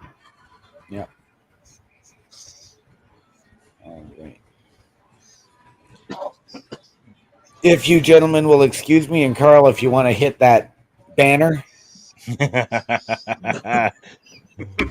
Oh, ladies and gentlemen, boys and girls, children of all ages, we have locker room visit number 1 from OMD. Oh, my voice is absolutely crap tonight.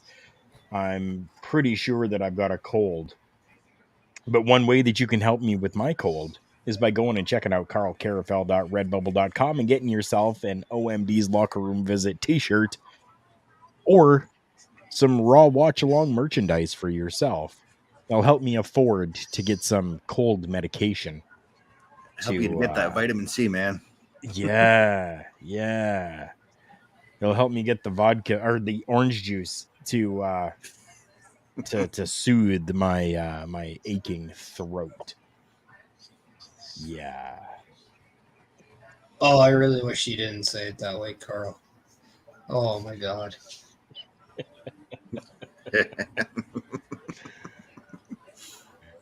Dr. Pepper, Dr. Pepper, Dr. Pepper, Dr. Pepper, Dr. Pepper. For myself, if you were looking for any merchandise from Turnbuckle Studios, check out that link down below, karlkarafel.redbubble.com. There is going to be merchandise from Turnbuckle Talk, Turnbuckle Studios, Boar's Nest with Bubba Duke. We have got Paramindful merchandise. We have got Beats and Beatdowns merchandise, got the Pod Life merchandise, as well as Raw Watch Along merchandise. It's all there for you. Not gonna lie, I've already built up a little bit of a shopping cart on that website looking at some of the things. Big Ben, thank you so much for coming in. Appreciate you, man. Appreciate you. We're just some guys that like professional wrestling, and we're talking Monday Night Raw as the show goes on. If you're able to watch the show along with us and discuss the show as we're going through, that would be amazing. And for all of you that are watching over on the YouTube side, if you have not yet, could you please leave us just a thumbs up? Would be fantastic, because that helps bring this show and others on the networks out to more people. Perfect. Thank you for still being here, Ben. I appreciate that. Really do. I think you probably came in when we were talking about the Turnbuckle Studios merchandise store. So it's like going to a flipping through the channels, and then you're like, oh, ABC, cool, and it's commercial, and you're like, nah, shit. Okay, NBC, commercial. Fox, commercial. Screw it, and turn it off. Or it's like sometimes on YouTube when you get an ad only to get to the video, and the guy doing the video presents you with an ad before the meat and potatoes of the video. Yep. That's why I pay for YouTube Premium. Oh, I know, but I'm talking about like when they do the in-video ad. Oh, right. where they're like, Yeah. hey, get NordVPN for 10% or something like that using my promo code, which we have a promo code too for Rogue Energy. Yes, we do. Ben, I totally agree. Saying I feel Chad Gable should have the Intercontinental Championship. I think it's only going to be a matter of time before that happens. I think we will see it, and if we don't, it is a travesty. Yes. This is exactly how I would book this. I actually, because Chad Gable had a gigantic moment last week where he became the first person to give Gunther his first main roster loss. Now, it was because of a count. Sure. But what if we are to see one of the biggest dusty finishes that WWE has done? And we see physical proof that Chad Gable has pinned Gunther. However, Gunther gets his foot under a rope and a second referee is there and like negates it, only to get you that emotionally, oh my God, I can't believe they're doing this, especially right before or right after the record. Right. And that way, when Gunther gets a really cheap win to retain that title, you then set up just a bigger match for SummerSlam, or not for SummerSlam, but for Survivor Series. Yeah. And that is the moment where we see Chad Gable dethrone Gunther for the Intercontinental Championship. Right. Okay, I like that idea. Yep. Just as much as I'm liking this matchup. Holy crap. Yep. Jeez. So Big Ben asking us how we feel about Bray Wyatt. If you so, rewound the short answer for that, we're the short answer for devastated. that is going to be, like we're all feeling it 100%. They did do a beautiful tribute on Raw here tonight, where we literally sat in silence. If you rewind this, we did see that. There was silence throughout the entire tribute that they did, and then we discussed it pretty at length. There's afterwards. just one small thing I wish the crowd did. I wish the crowd sang he's got the whole world in his hands. Yeah. But Thank You Bray is good as well. Yeah. No, the crowd in London at a Fozzy concert did that. Yes, they did.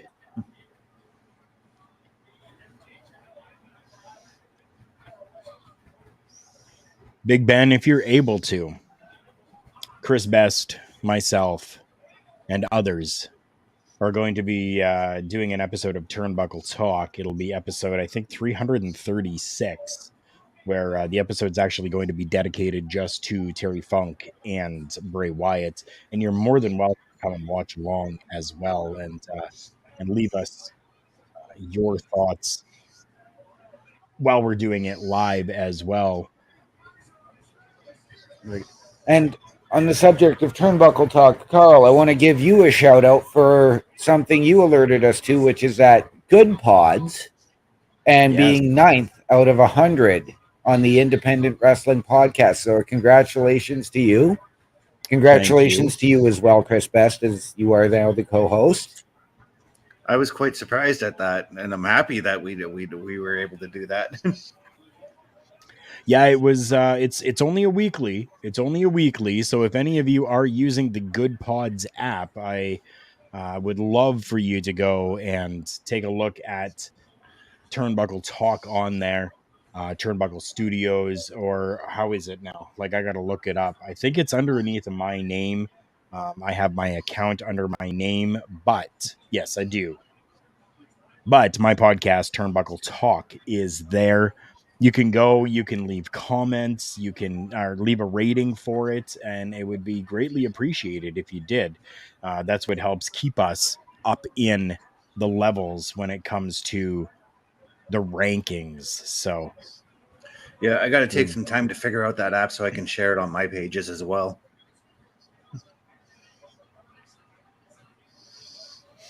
I'm just getting back into the app here, going over to the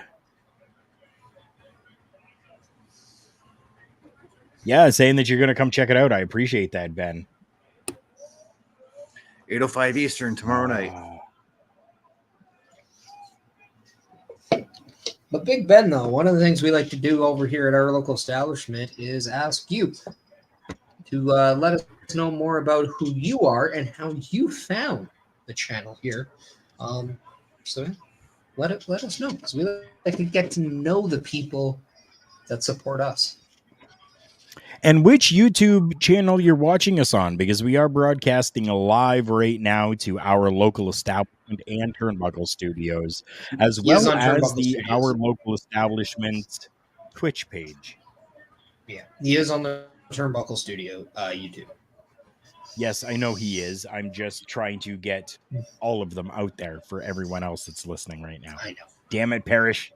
Trying to encourage the conversation.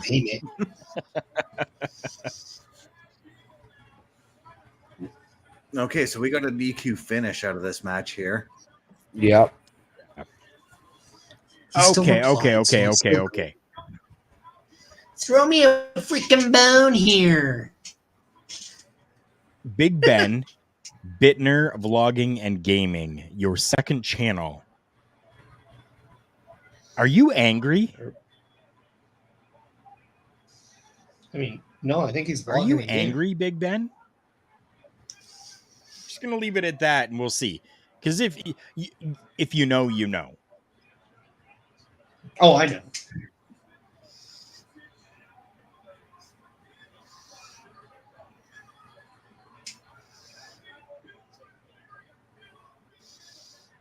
Okay, maybe not.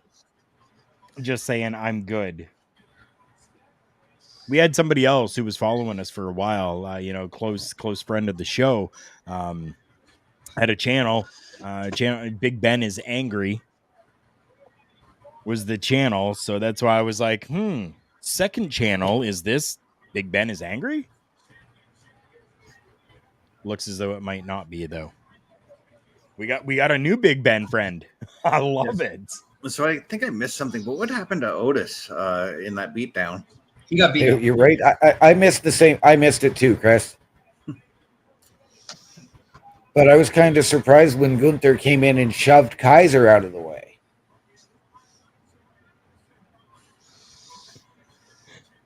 I ain't angry. Okay. So that's cool too. That just means we got a new Big Ben friend. I love it. Yep.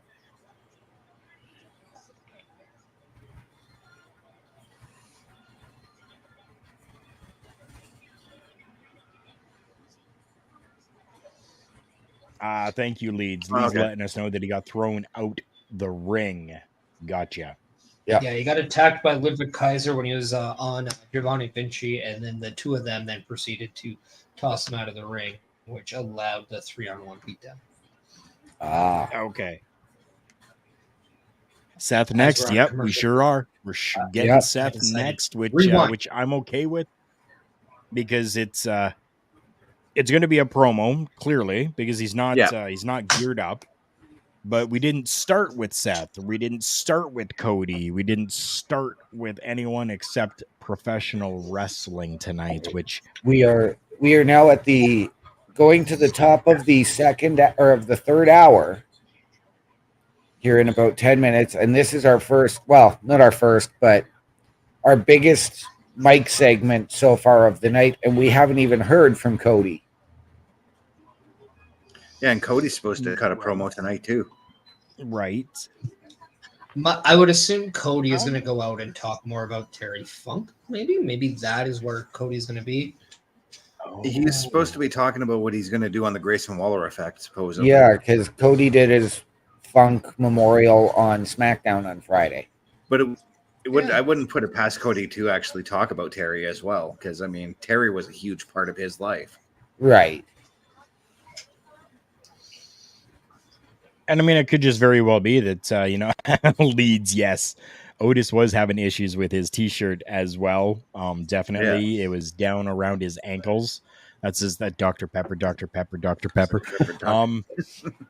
It could very well be that Cody's going to come out and go, hey, like I was supposed to be out here to kind of give you guys a little insight into what's going to be happening on the Grayson Waller effect. But no, you're just going to have to check that out now because something a little bit more pressing has, happened. And I want to make sure that this is talked about first and then goes into Terry, which then leads us into the program that they have for Terry that they've designed and put together. And hopefully it's something like what they did with Bray as well. I hope that, going back to that is absolutely fantastic for these memorials that they do. Right.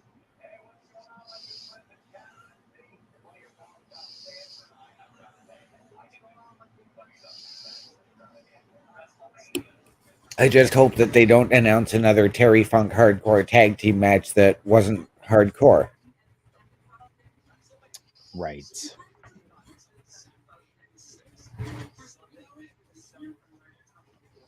But that could be a network thing as well, though.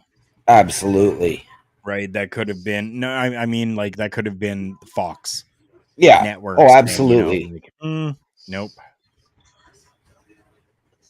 So, yeah.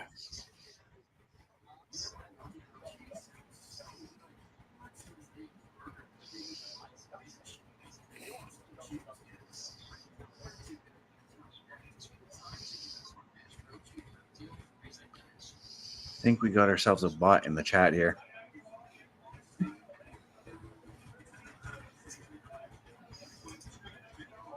Yeah, we just ignore it. It's it's something that we can go back, look at afterwards. Yeah. I wouldn't even touch that. Oh, they're doing a Bob said. Barker little tribute right now. Sorry, OMD, I'm spoiling it. No worries. Like I said, this was one of the most fun episodes of Raw ever. It's a Raw moment. It's Raw moments like this that I go back and watch on YouTube or on the network too. Oh yeah.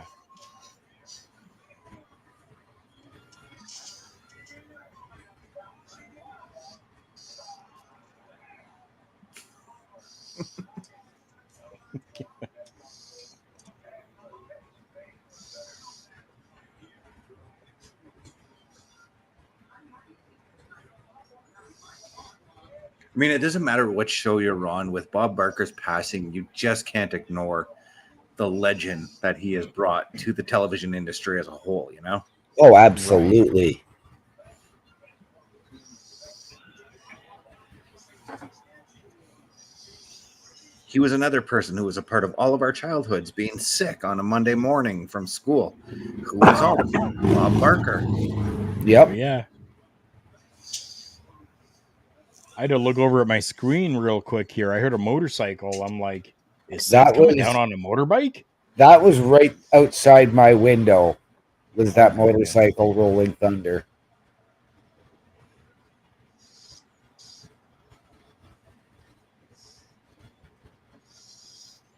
Seth is wearing a semi-normal looking suit tonight. Yeah.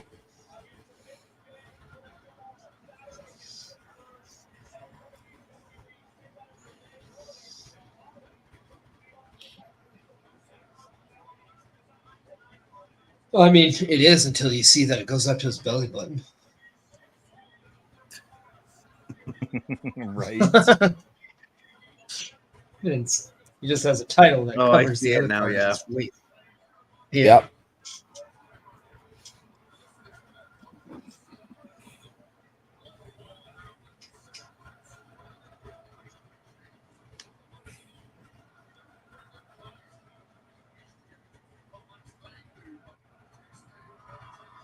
For a second there, I thought he was wearing Bret Hart sunglasses.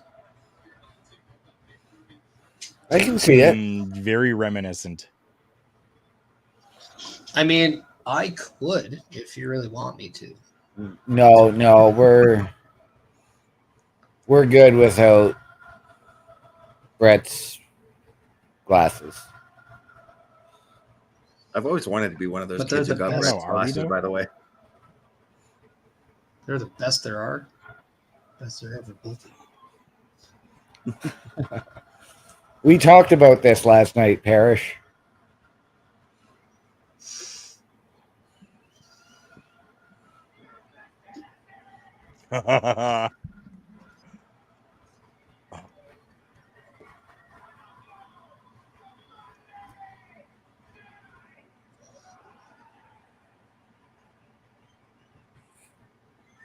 Love that he said yowie wowie. Right.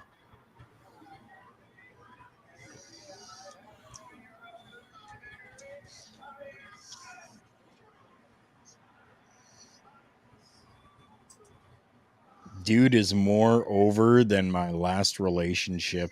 Jeez.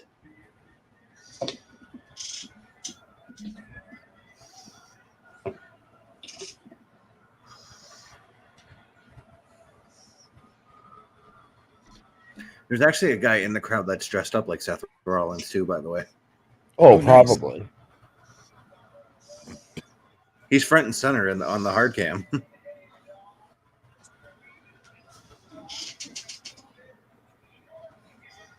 See, I like how Bray Seth has a different armband. It says Wyndham instead of Bray. Yeah.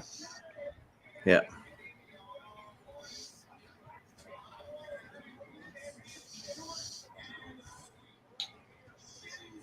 Just out of curiosity,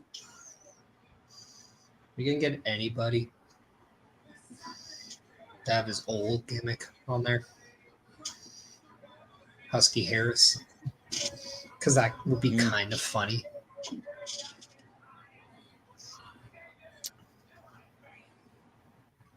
The Army tank with a Ferrari engine. I don't know. We might. We know that John Cena is going to be on SmackDown this Friday. John Cena the did next have 7. quite the program with the Nexus that Husky Harris was part of. Yes. And so was Raw commentator Wade Barrett. Yes, he That's was. true. Mm-hmm.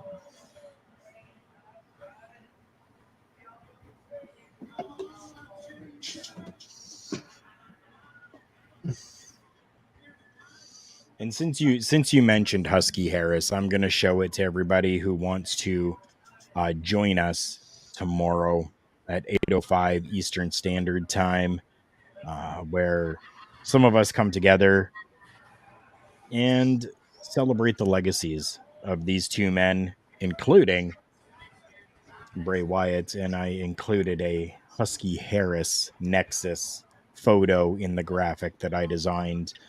That's going to be tomorrow. So yeah, definitely.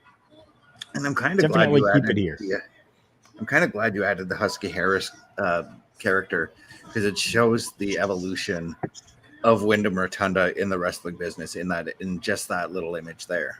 Absolutely. Right. And that's exactly what I wanted to do with it. I was gonna say, where's my Chainsaw Charlie? Yeah, I did. You know what? I did look for one, and I just really couldn't find one that I liked. That was the problem. That's fair.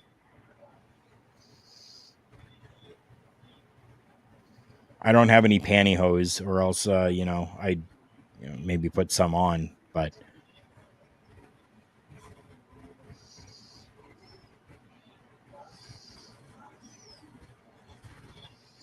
I gotta say, Terry Funk seemed to have a lot of fun with that Chainsaw Charlie gimmick, by the way. Oh, absolutely. Him and Mick starting off the 98 Rumble as Cactus Jack and Chainsaw Charlie, that was fantastic. Right.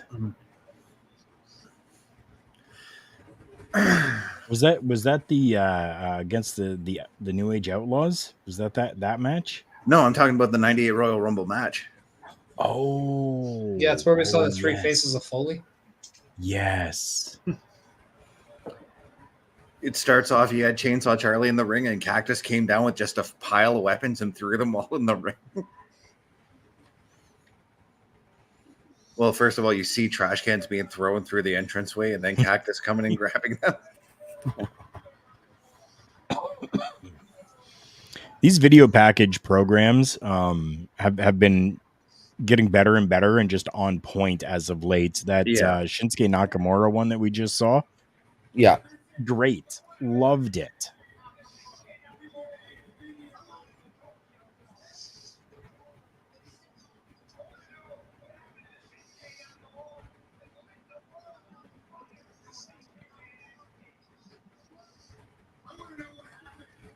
And this promo from Seth is fire as well.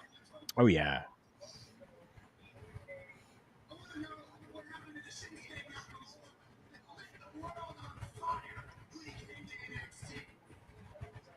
Okay, acknowledging the broken back.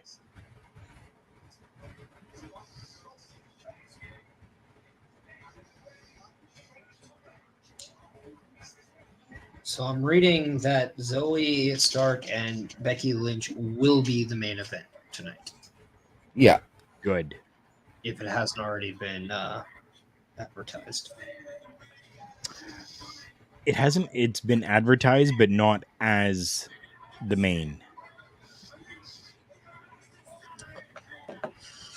I'm afraid I've got some great news. But it's kind of bugging me that we've only had the one segment from Becky. Golly.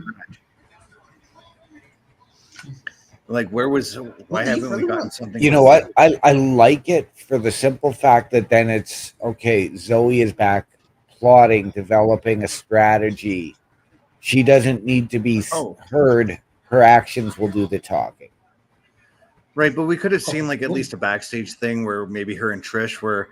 You didn't necessarily have to have them mic'd up, but we could have seen them like sitting down like they're hashing out strategy or something like that with a little thing saying later tonight, this is what you're going to see, you know?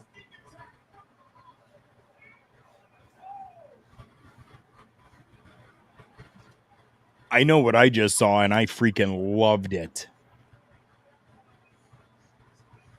Holy jump from behind. Yep. Oh. Holy Kinshasa, Batman. I'm going out on a limb here and saying that this is going to be the match of the night for Payback.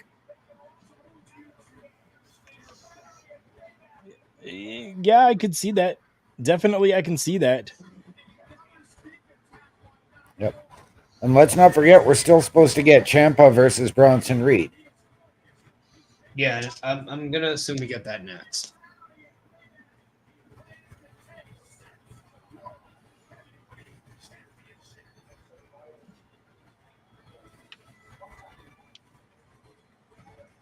Okay, I always got a Wyndham one on him now. Yep.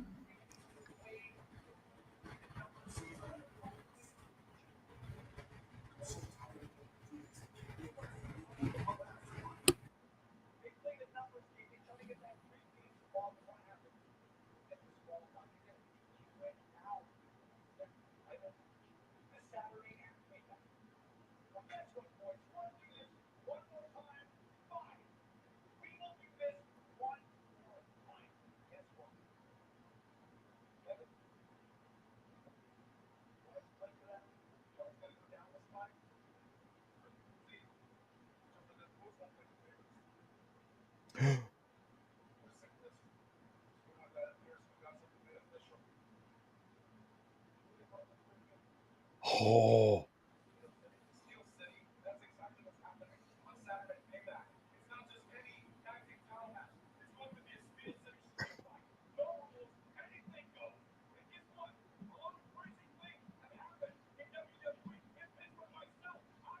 Oh.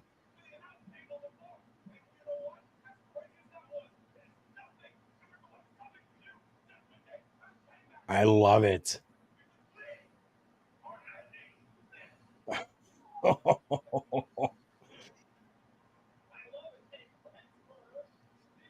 Great. Great. That was a fantastic promo.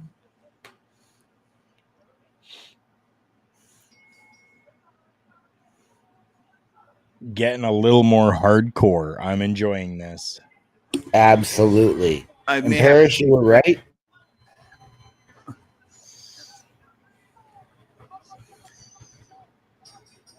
oh, okay. I'm sorry. Do you want to say that again? And hopefully my wife can hear you this time. I was what? No. Yeah, Jacoby, it definitely was. Yep. Definitely was.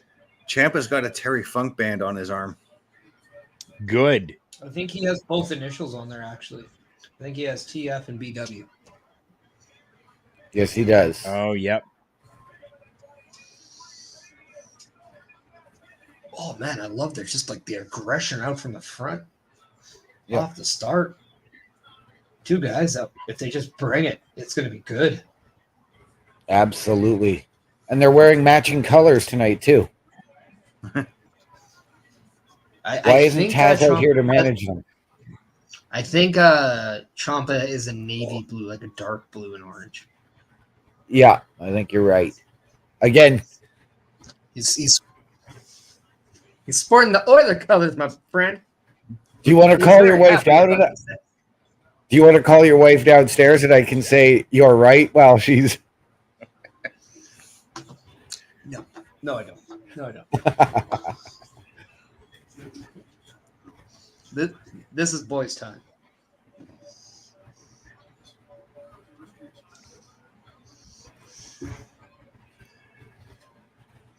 Have it your way. What the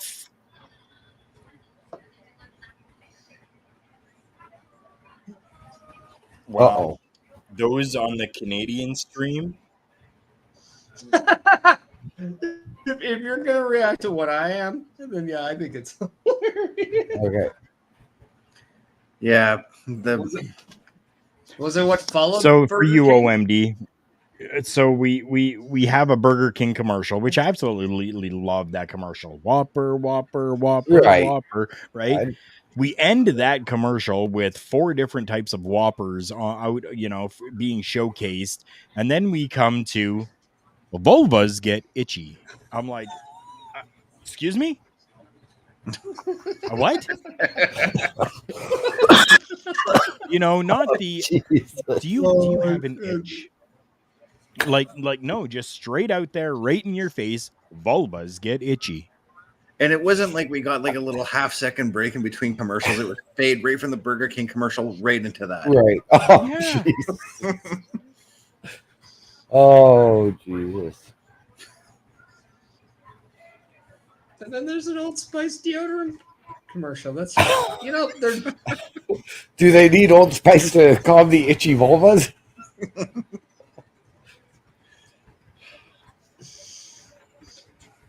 well, no, because in my head I'm just still thinking Whopper, Whopper, Whopper, Whopper. The Whopper made the vulva itchy, and But like for me, we Dr. went from Pepper, that Dr. Whopper Pepper, commercial. Dr. I'm like, it's been a while since I had a Whopper, and then suddenly that, Okay. that suddenly takes my eye right away. Wow. Canadian TV I can't is enjoy like my TV non-sponsored Dr. Pepper if you're going to keep making me laugh. series. Oh, I mean, now we are the Snitsky. It wasn't my fault. I blame Canadian TV.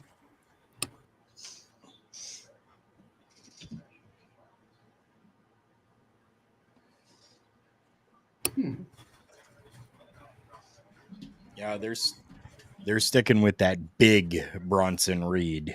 Yep.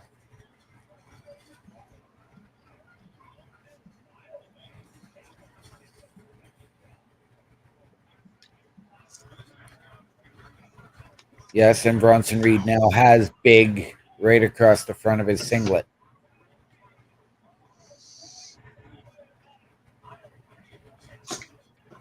Oh, he does too. I thought it was that thing that looks like Bam Bam Bigelow's old symbol. I think it's probably done in that way. Like I think because he's a very big fan of about that. Yeah. Yeah. And his tights are very reminiscent of Bam Bam's anyways. Oh yeah. And if I'm not mistaken, he wore a Bam Bam tribute set of gear when he won the North American title in NXT. Yes. Yeah, he did. The more you know.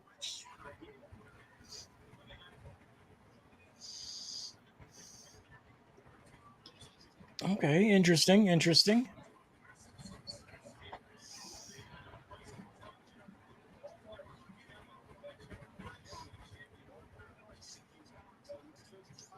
Ooh. Whoa. Okay, I have an idea for you guys. Whoa. Holy shit. Sorry.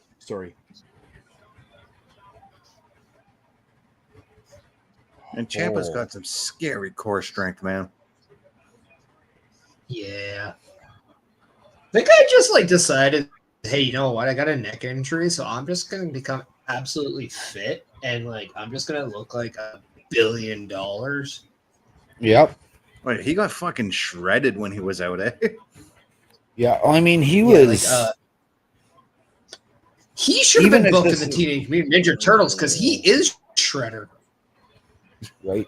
Even though back when he was in ROH as the Sicilian psychopath, he was shredded.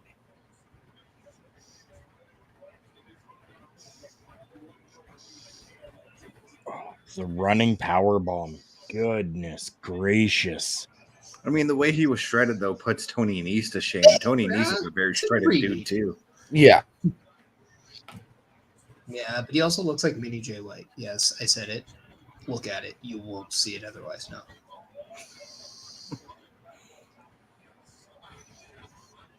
Don't call me Damien, but you're welcome. Ooh. That sounded like it hurt. Oh, jeez.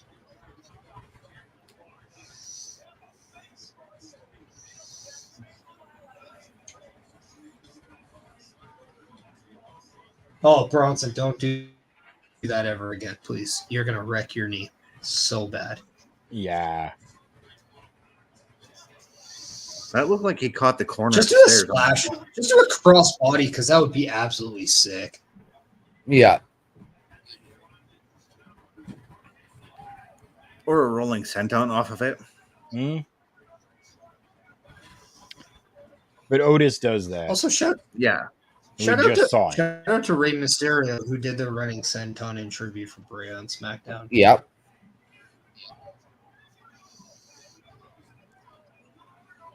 Good But Lord. but here's my. This is what I would do with Bronson Reed. You filter that Damien and Finn thing, and maybe eventually you do kick out Finn from the Judgment Day. But you know who he does? Who does it? It's not who Finn was hoping for JD to join Judgment Day. It's who Damien wants to join Judgment Day. That's Bronson Reed. And then you could have Bronson Reed almost be like the male bodyguard to Dominic, and you could run them as a tag team. Yeah. What the hell? That was sort of a botched finish.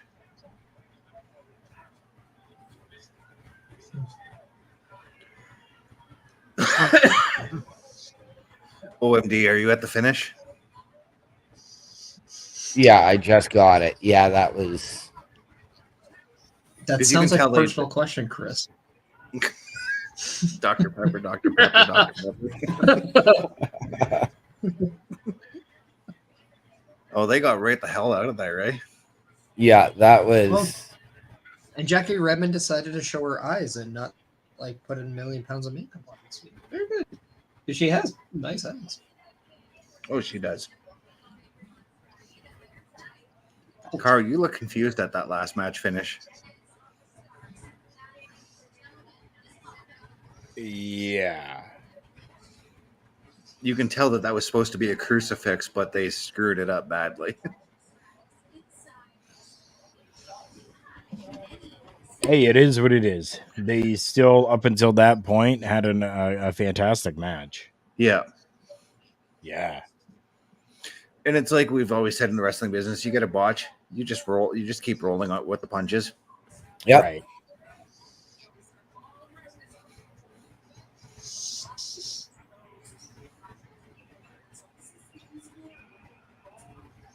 Whopper, whopper, whopper, whopper.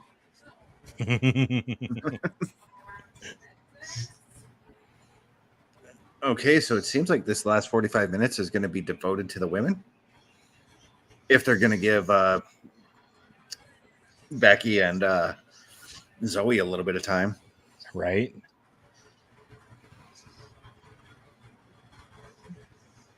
Which I hope they do. I'm going to say this. You know what I want for the 2024 Women's Rumble? I want Rhea to defend her title for the first time ever in a Women's Rumble. She defends a women's title in the Rumble, and she runs.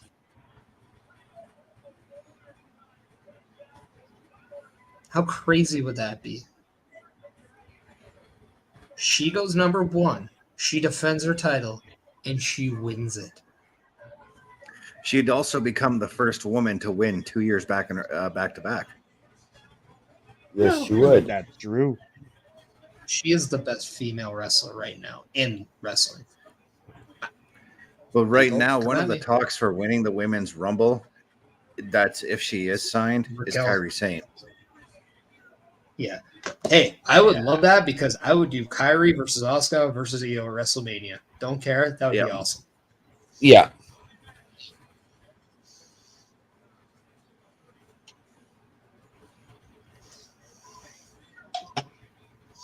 I mean, I told you guys about my idea for a one-night all-female WrestleMania night. I still think that would be absolutely crazy.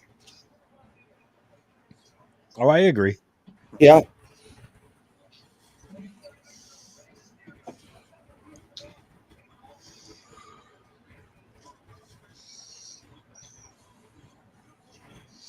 Also, just so you guys know that Seth Rollins actually had a Fiend side plate on his title today.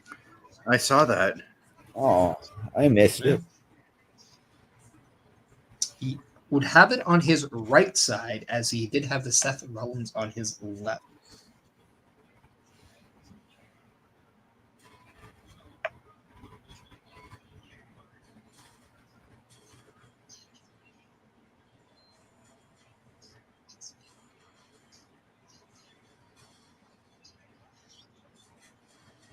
Mhm. I'm just going to put this out there too, but to me, during the pandemic era, the Thunderdome era of Raw, Bray Wyatt was a shining light during that time. Yeah. It was a shining light every time he was on TV. Yeah. Like, Every week, I found myself looking forward to the Bray Wyatt Firefly Funhouse. So, oh man, I know what I'm doing on September 8th now. I'm going to see that Nun movie. Right? The Nun too? Yep. So what Tobin, I thank you wanna so do, much but for that's popping in. That's also Rhea what- beat. the boys' birthdays. Oh. Okay. Rhea beats Raquel at Payback. Then Rhea Ripley says, "There's nobody for me." And then most, oh, please no. I don't want Nia Okay, Jax. I still want Nia. I still want Okay, Nia Jax in the bloodline though. Like I want I'm that. still in If she's gonna commercials, come so- back- Yeah, we're not. Oh, yeah, we're in saying commercials anything. We're too. just reading our comment. Yeah, we're reading Yeah, a comment, We're dude. just reading. Oh, Look at your Do you comment. not have your second screen fixed yet? I do. No, he just wasn't looking up. No, I wasn't. Multitask mode, dude. No, I don't want Nia Jax to return either. I'd rather Lana come back to challenge. But if we're going to include an island woman in the bloodline, why not do somebody who's already you're gonna go to employed, i.e. Tamina Snuka? Well, why can't you have both? Why not Nia Jax and Tamina become a tag team and go after the tag titles? Right? There's boosting the women's tag right there. The Samoan sisters. Come on. They're right there.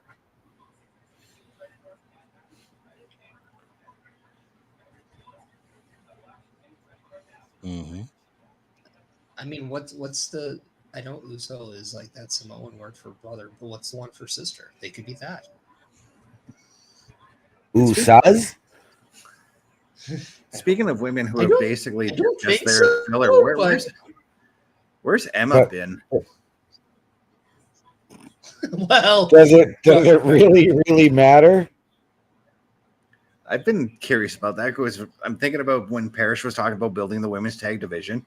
You've got these women who are sitting there doing nothing on the main roster right now. Why not build tag teams with them?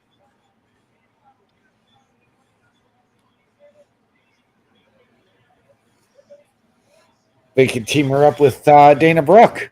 Oh, look who's in the crowd.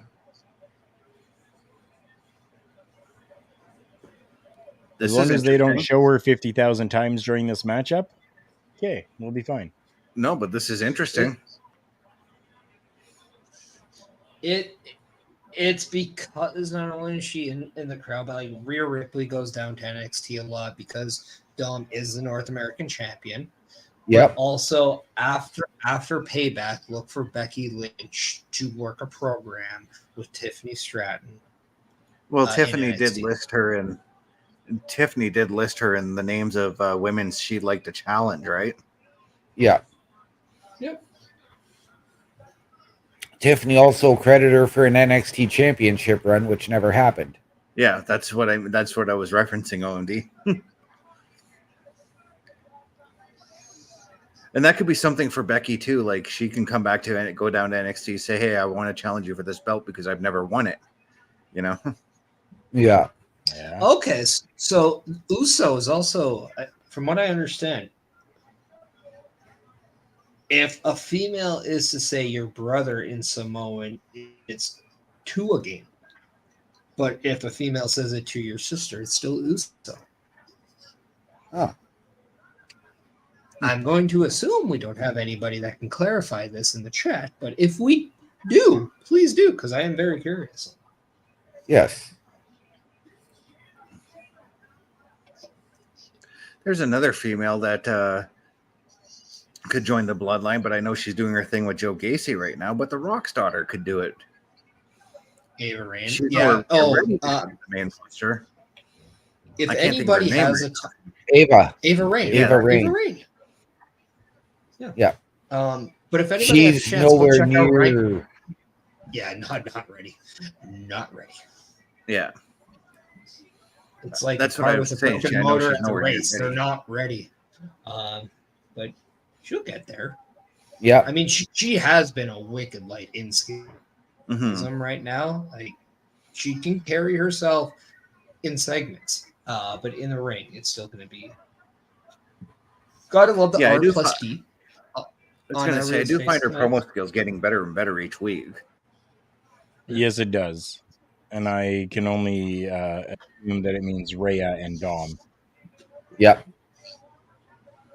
Or it's a prelude to the match at Payback.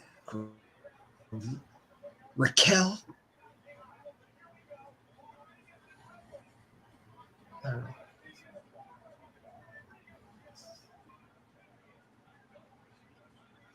There is something about Rhea Ripley that Raquel's aggression just comes out. Oh, yeah. Well, is that not what you want to see, Parrish? Oh, it's exactly what I want to see, but I'd also like to see Raquel Rodriguez do Oh. that with everyone, not just. This is kind of cool.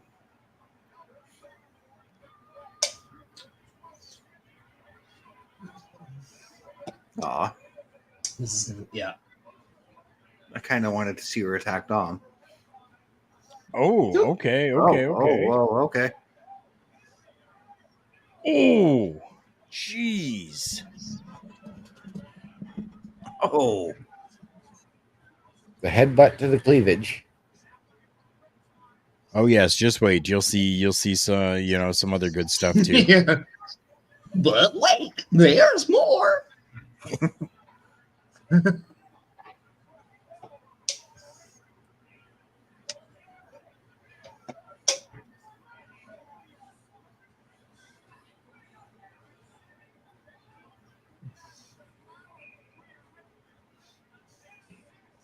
Well, the title could go from double R to double R at the PLE. I didn't know Razor Ramon was going to get the title. Well, at least it's not a triple threat with Ronda Rousey. Oh, God. Thank God she's done. Or Ricardo Rodriguez. Boom! Yeah!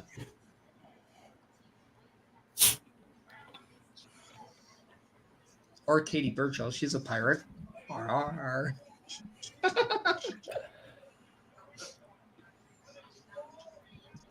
Karl, I can leave if you want.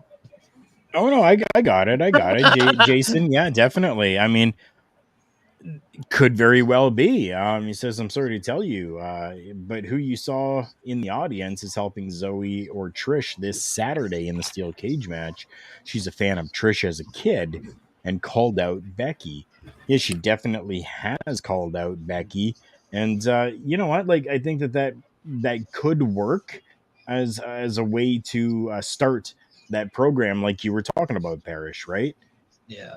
I have a feeling that Tiffany Stratton might be poised to be a main roster call-up sooner than we expect with this integration of the storyline with that's upcoming with Becky, because if you can hold her own against Becky Lynch, who a lot of people, maybe not Ed, because he hates people that are really Irish, but everybody that does understand how good they are in the ring, as I am wearing green, so don't hate me, Irish people.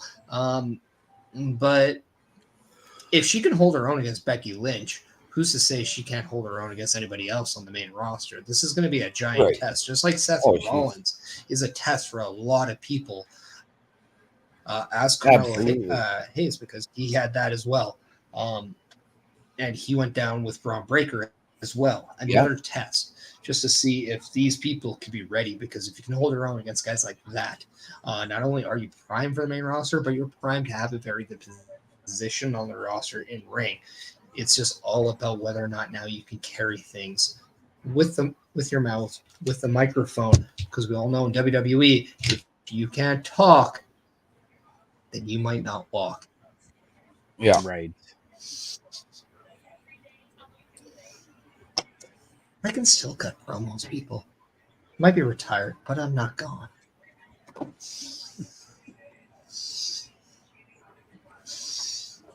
Or am I retired?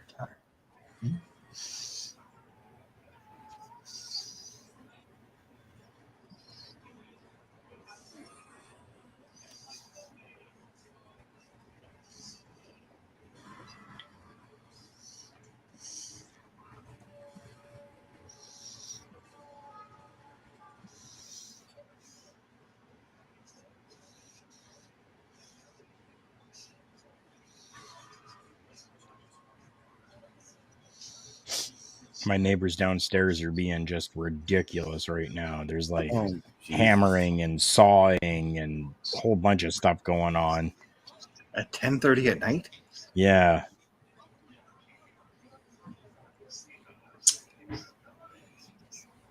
Their volleyball isn't itchy, though, is it?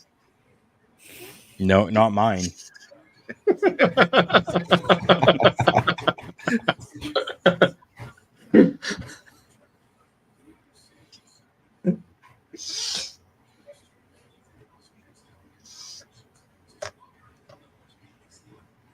Oh yeah, I meant to like do something for food like 30 minutes ago, and I haven't done that yet.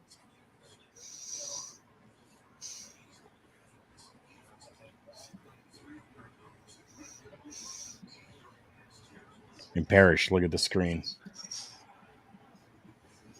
Well, I didn't say it softly, Ed. I'm not wrong. Correct me if I'm wrong. You only go on like every show and say at least once that you don't like Becky Lynch, Finn Balor, Conor McGregor. Maybe not Conor McGregor, but like Bono, you probably don't like you too. I don't like you too. You probably hate March 17th, and I don't know why. If you say you hate green beer, then we might have a discussion this Wednesday in Wrestle Draft. Just saying. I don't drink. Which is so I have no issue that's, with green beer. Saying that very good. You're going Cesaro right now. Very, very Switzerland. We appreciate that. I have an issue with the WWE and their continuous forcing of these legacy championships for the NFL on my screen, though. Yes, but it's hilarious. You can get a Tony Khan Jacksonville Jaguars. No, you can't because apparently they're sold out. Yeah, says who? Nobody likes the Jaguars. Like, give me a break. Trevor Lawrence fan. No, you're not. You thought he was a girl. Shut up. Yep.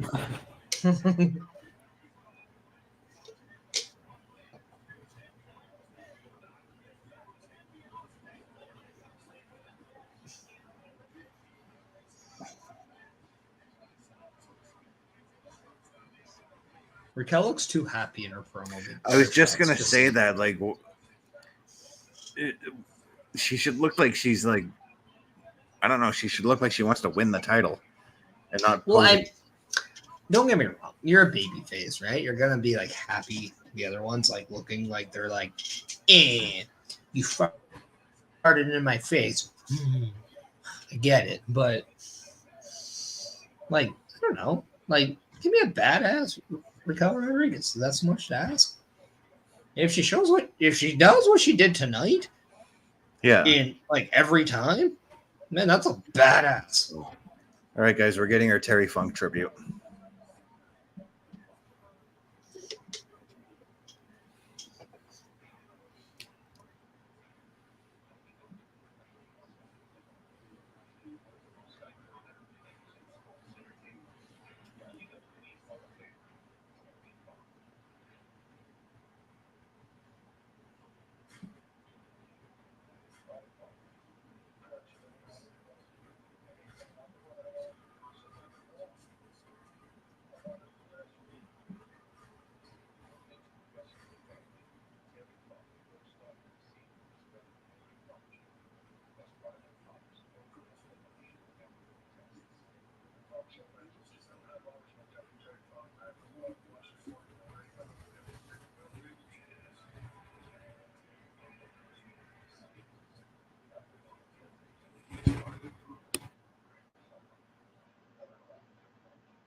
So again, thank you everyone for sticking around here with us while we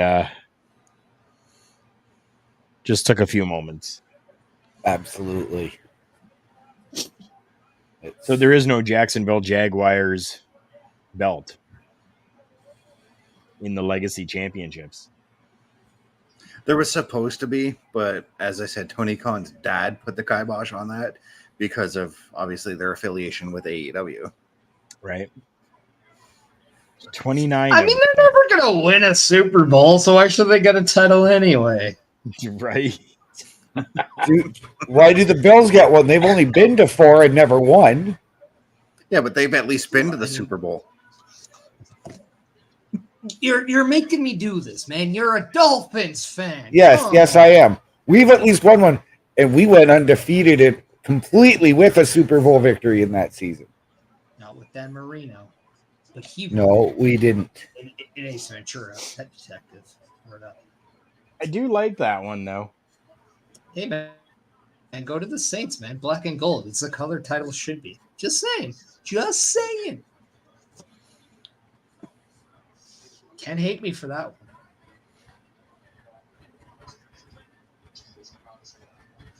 But now I've got to ask, for whoever wins the Super Bowl, is that what the WWE is just going to do? Is just give them a championship with their logo on it already? I hope so. I so hope so. You could, but usually it's, I mean, no matter what sport, it's now just the WWE championship with the team's side plate. Yeah, but now that they've got these designs set up, they can probably. But let's also look at it. The WWE has a partnership with the NFL. That's huge. They do, but keep in mind that both NBC and Fox carry the NFL. Yeah. So I know. that's. I'm aware of that. But I know you're a football fan. Ed is you're going to see probably some to you, Parrish there. Oh, shut up! You like deflated balls. Go to bed. Thank you for supporting us. Well, you do that.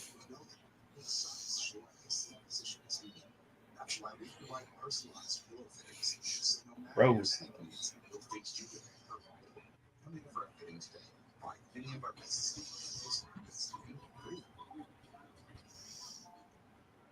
Why buy a mattress anywhere else? Because I work at a mattress store, so you come see me. I don't make commission, so come see my ass.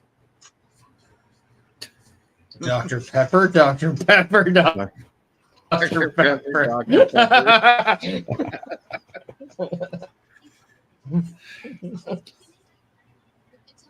Why? Why did you have to say it that way? Ed, stop that. You're always welcome here. Oh yeah, we love it.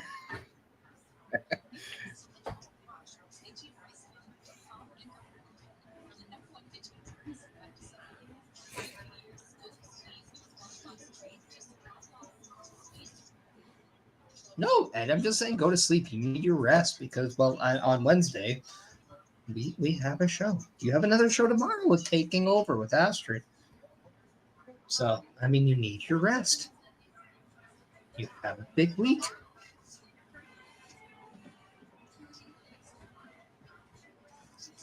So we were getting Becky Lynch's intro prior to the commercial break. Yep. We still have not heard from Cody at all tonight. I wonder if they cut that now. They might well have.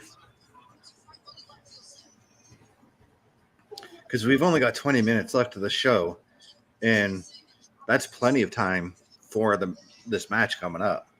Yeah. Oh, yeah.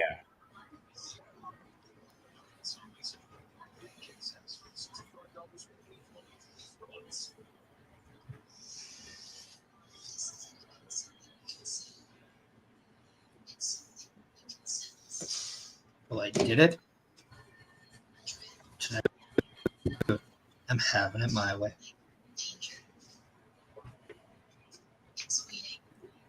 BK Have it your You know what way. sounded great? They have I rule. French toast. They have French toast sticks. How do I not try those? I don't know. How have you not tried those? Because I never go to BK. It's actually one.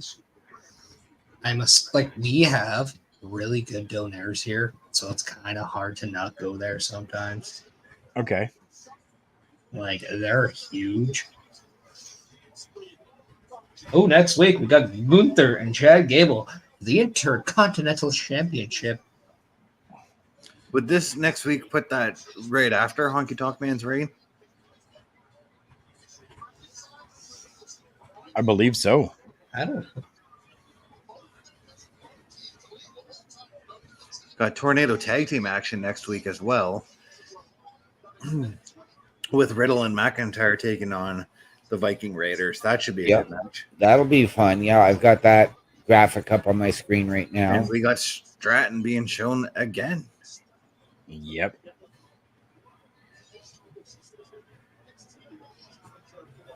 So maybe Jason's right. Maybe Jason is right with his prediction that Tiffany Stratton is going to make an appearance, and that's going to be how things are won. Imagine if Trish stays and she has a group and Tiffany Stratton joins that group. Okay, I could get behind that. And maybe Trish then makes an appearance on NXT. That could boost some ratings. That could help out some women in NXT. Do we take this Trish stable and make it the women's War Games at some point?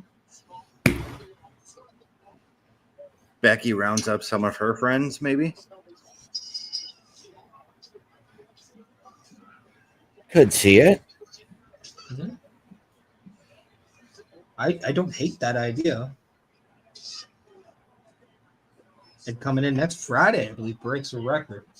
You could be right. I was about to search it, and then I got a message from the wife saying, 2 minutes after I ordered food. Oh, yeah, we ordered Chinese. It's in the fridge. I'm like, oh, my God. Thanks for telling me now. Oh, well, eat them both. Eat the Chinese now, because, in half an hour when your food arrives, you'll be hungry again. Yeah, I just got lunch for tomorrow. It's great, actually.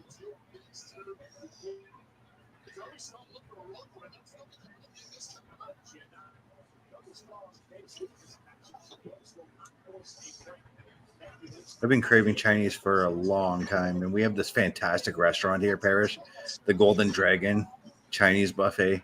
Fantastic food there. That place is absolutely disgusting, and I will not eat there with the number of times it's been shut down. Okay, so OMB does not want to eat real Chinese food. That is not real Chinese food. Yes, it is. The owners are Chinese. The chef is Chinese. I know the people who work there, dude. Yeah, no, that's the number of times they've been closed by Algoma Public Health. I will not eat there. We have not had a good Chinese restaurant since there was an old one downtown called the Savory Cafe.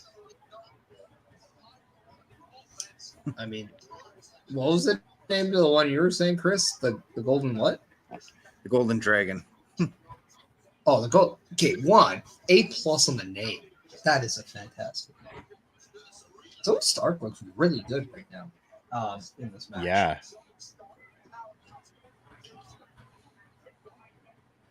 Nothing Chinese about this matchup going on right now. I'm understanding all of it. I love that her knee brace actually matches the colors of her gear.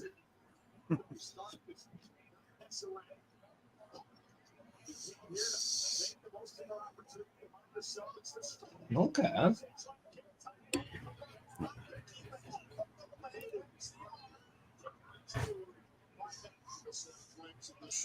Great drop kick from Zoe there. Oh.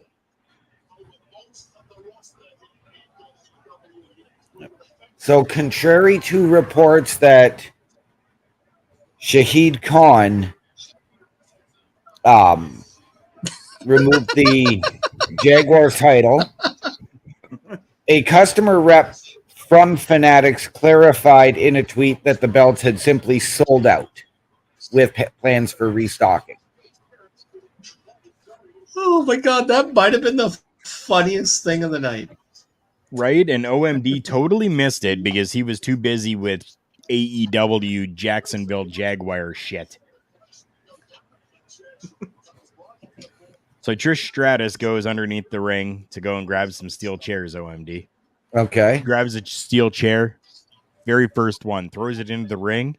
Who does she hit? Blindly throws it. Zoe. Blindly throws, and she hits Zoe Stark. And you see Zoe like, what the fuck, man?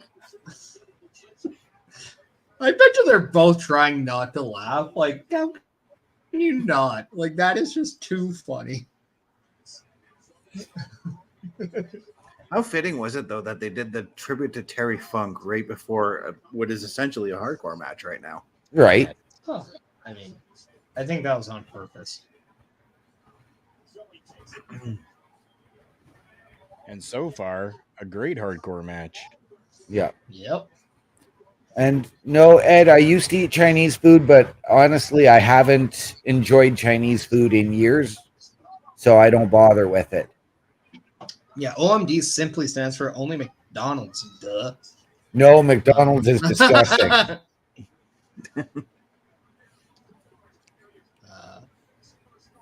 Only McDonald's. I am a fan of Asian There we go. cuisine. It still works.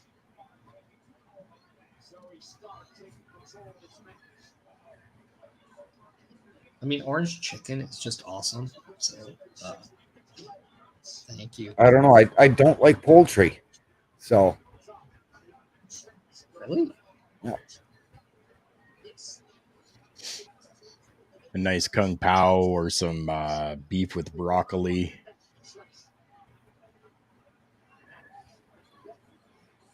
Like, Damn it, you guys I are just making me want hungry, and I got pork. veal shanks in my fridge waiting for me to cook tomorrow. yes. And yes, Karl, I know island noodles technically could be classed as Chinese food, but they're island noodles. They're not Chinese food.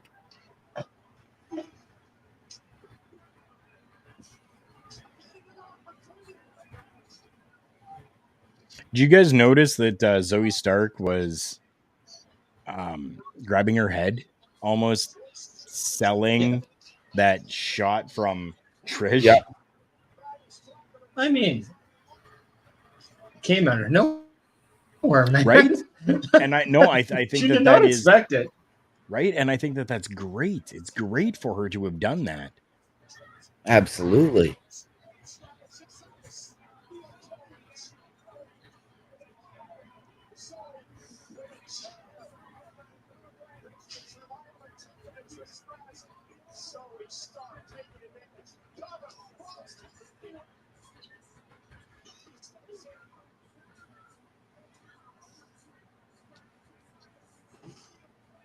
Maybe Tiffany and Trish should have a feud. It's a battle of whether it's Stratus faction or Stratton faction. Ooh. TS versus TS. Yep.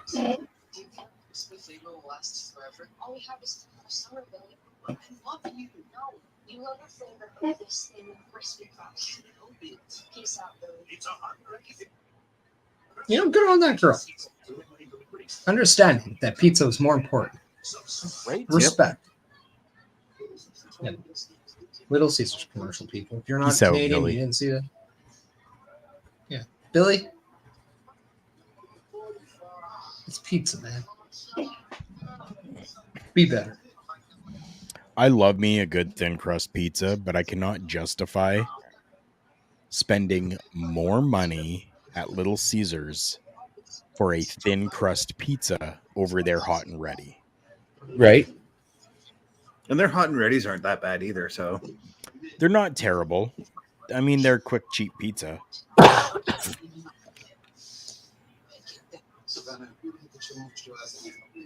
But I'll tell you, one of the best pizzas I've had recently is actually from the restaurant just across the street from me called Hunger Point. I ordered a large. That could be anything. It could be much more than a pizza place. I'm just saying. It is actually. It's a pizza and Indian restaurant. Oh, I'm going fast food, man. They could be like they could be at Monopoly on things.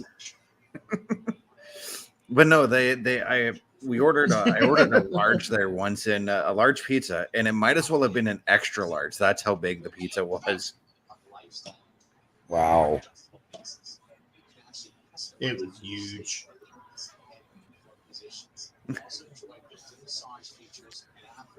I've heard that making mini pizzas in an air fryer is a fantastic idea. Not something that I have done. I do not have an air fryer, so If you want, Do you want one, bro? I don't know that I would use it very often. That's the Karl, if you have an air fryer, trust me, it's a game changer. Really. Oh yeah. You'd use it. I use mine. Oh yeah. 2 to 3 times a week. Because here's the thing: get an air fryer, get like a mini pizza, get some boneless wings, put that on it, and then make it a calzone. It's so good. Yeah. What about the bones? You said boneless. Boneless. Oh. Nuggets. Basically. I mean, a little softer. They're tenders.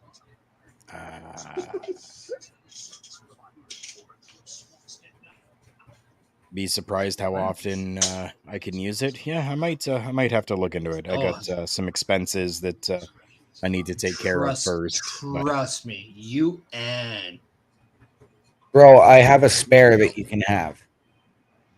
Deal.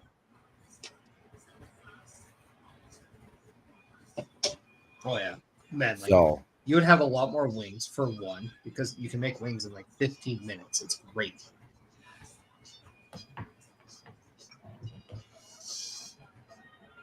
You can deep fry whatever the hell you want. It's great. yep. Oh, that's a hard bump to take. Yeah.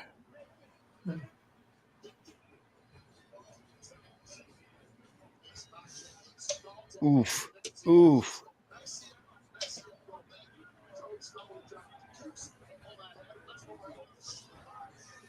It sounded like it stung a little bit. Yeah.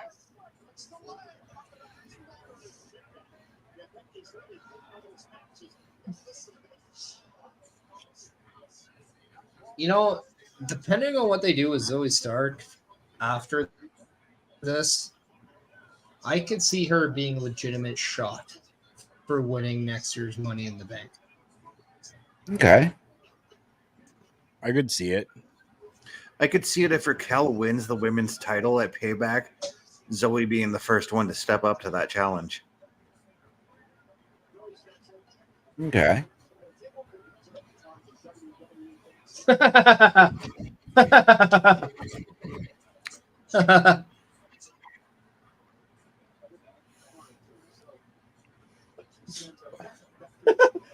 She gets hit by a chair in the face accidentally. She can't unfold the table. Michael Cole flat out saying she's having a hard night with furniture tonight. Like, what terrific. I don't care what people say. Michael Cole is the GOAT. He is the standard. Come at me on that one. I was at JR's Hall of Fame induction along with Jerry Lawler's. Yes, JR may have lost a step since he probably should have retired from commentary. Dude, the guy went on AEW and called it Raw once. I know. He even called it WWE once. I know. I'm like, oh. But imagine being the guy that had to replace JR and he did it transitionally simple. Like, come on. Like, and then he is the reason why so many people have gotten their foot in the door and succeeded. That guy not only does his thing, but he also gives back. He helps grow and evolve the talent of today in that field. Yep. He is yeah, absolutely. And he's only missed 2 weeks of work in 25 years. Yeah. It'd be kind of like when JR had to take over for Gordon Soley. I mean, Gordon Soley had huge shoes to fill for him too. Yeah, but I'm gonna say Jim Ross is better than Gordon Solie. People might get mad at me for that one, but Yeah. No, I will. by God, he must be broken in half. Gorgeous Two superplex we words with saw that there. that we just saw. Yep. Except for the word he, it'll be she. Becky. It's like these women are out here to prove something tonight. Right? There's no Apple store in that town. Be nice to the products.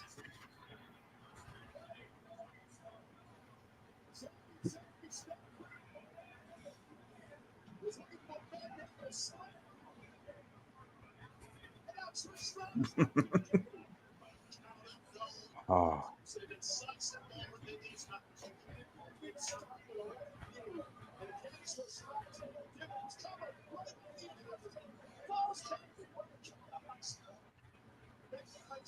Definitely, I believe doing justice to a like they should have called this the Terry Funk Falls Count Anywhere match. Right. Yeah.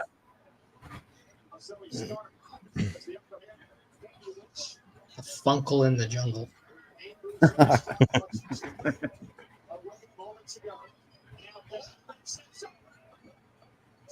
Or the chainsaw collision. Yeah. Hey, Do that. Come at me, AEW. Huh? Yeah. Yeah. this has been funking amazing. Oh, I wonder if they've ever made a Terry Funk Funko Pop. I have not seen one. The Terry Funko Pop. You have to call it that. You would. Yeah, that's what I would.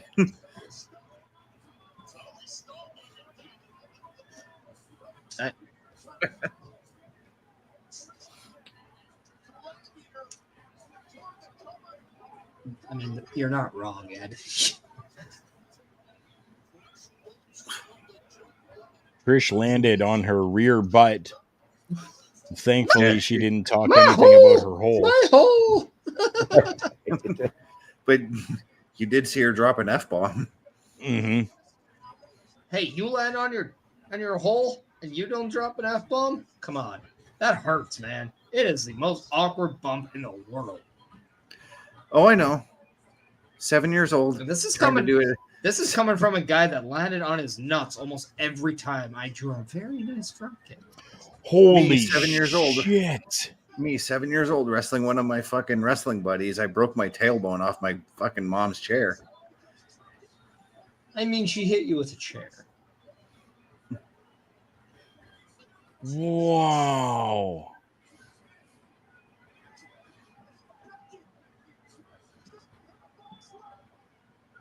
That is an amazing finish.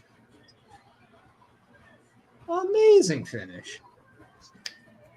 Wow. And that is my match of the night right there.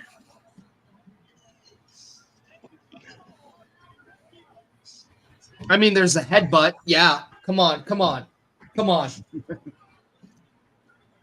What a finish. That's what she said. Yes, I agree. Wow.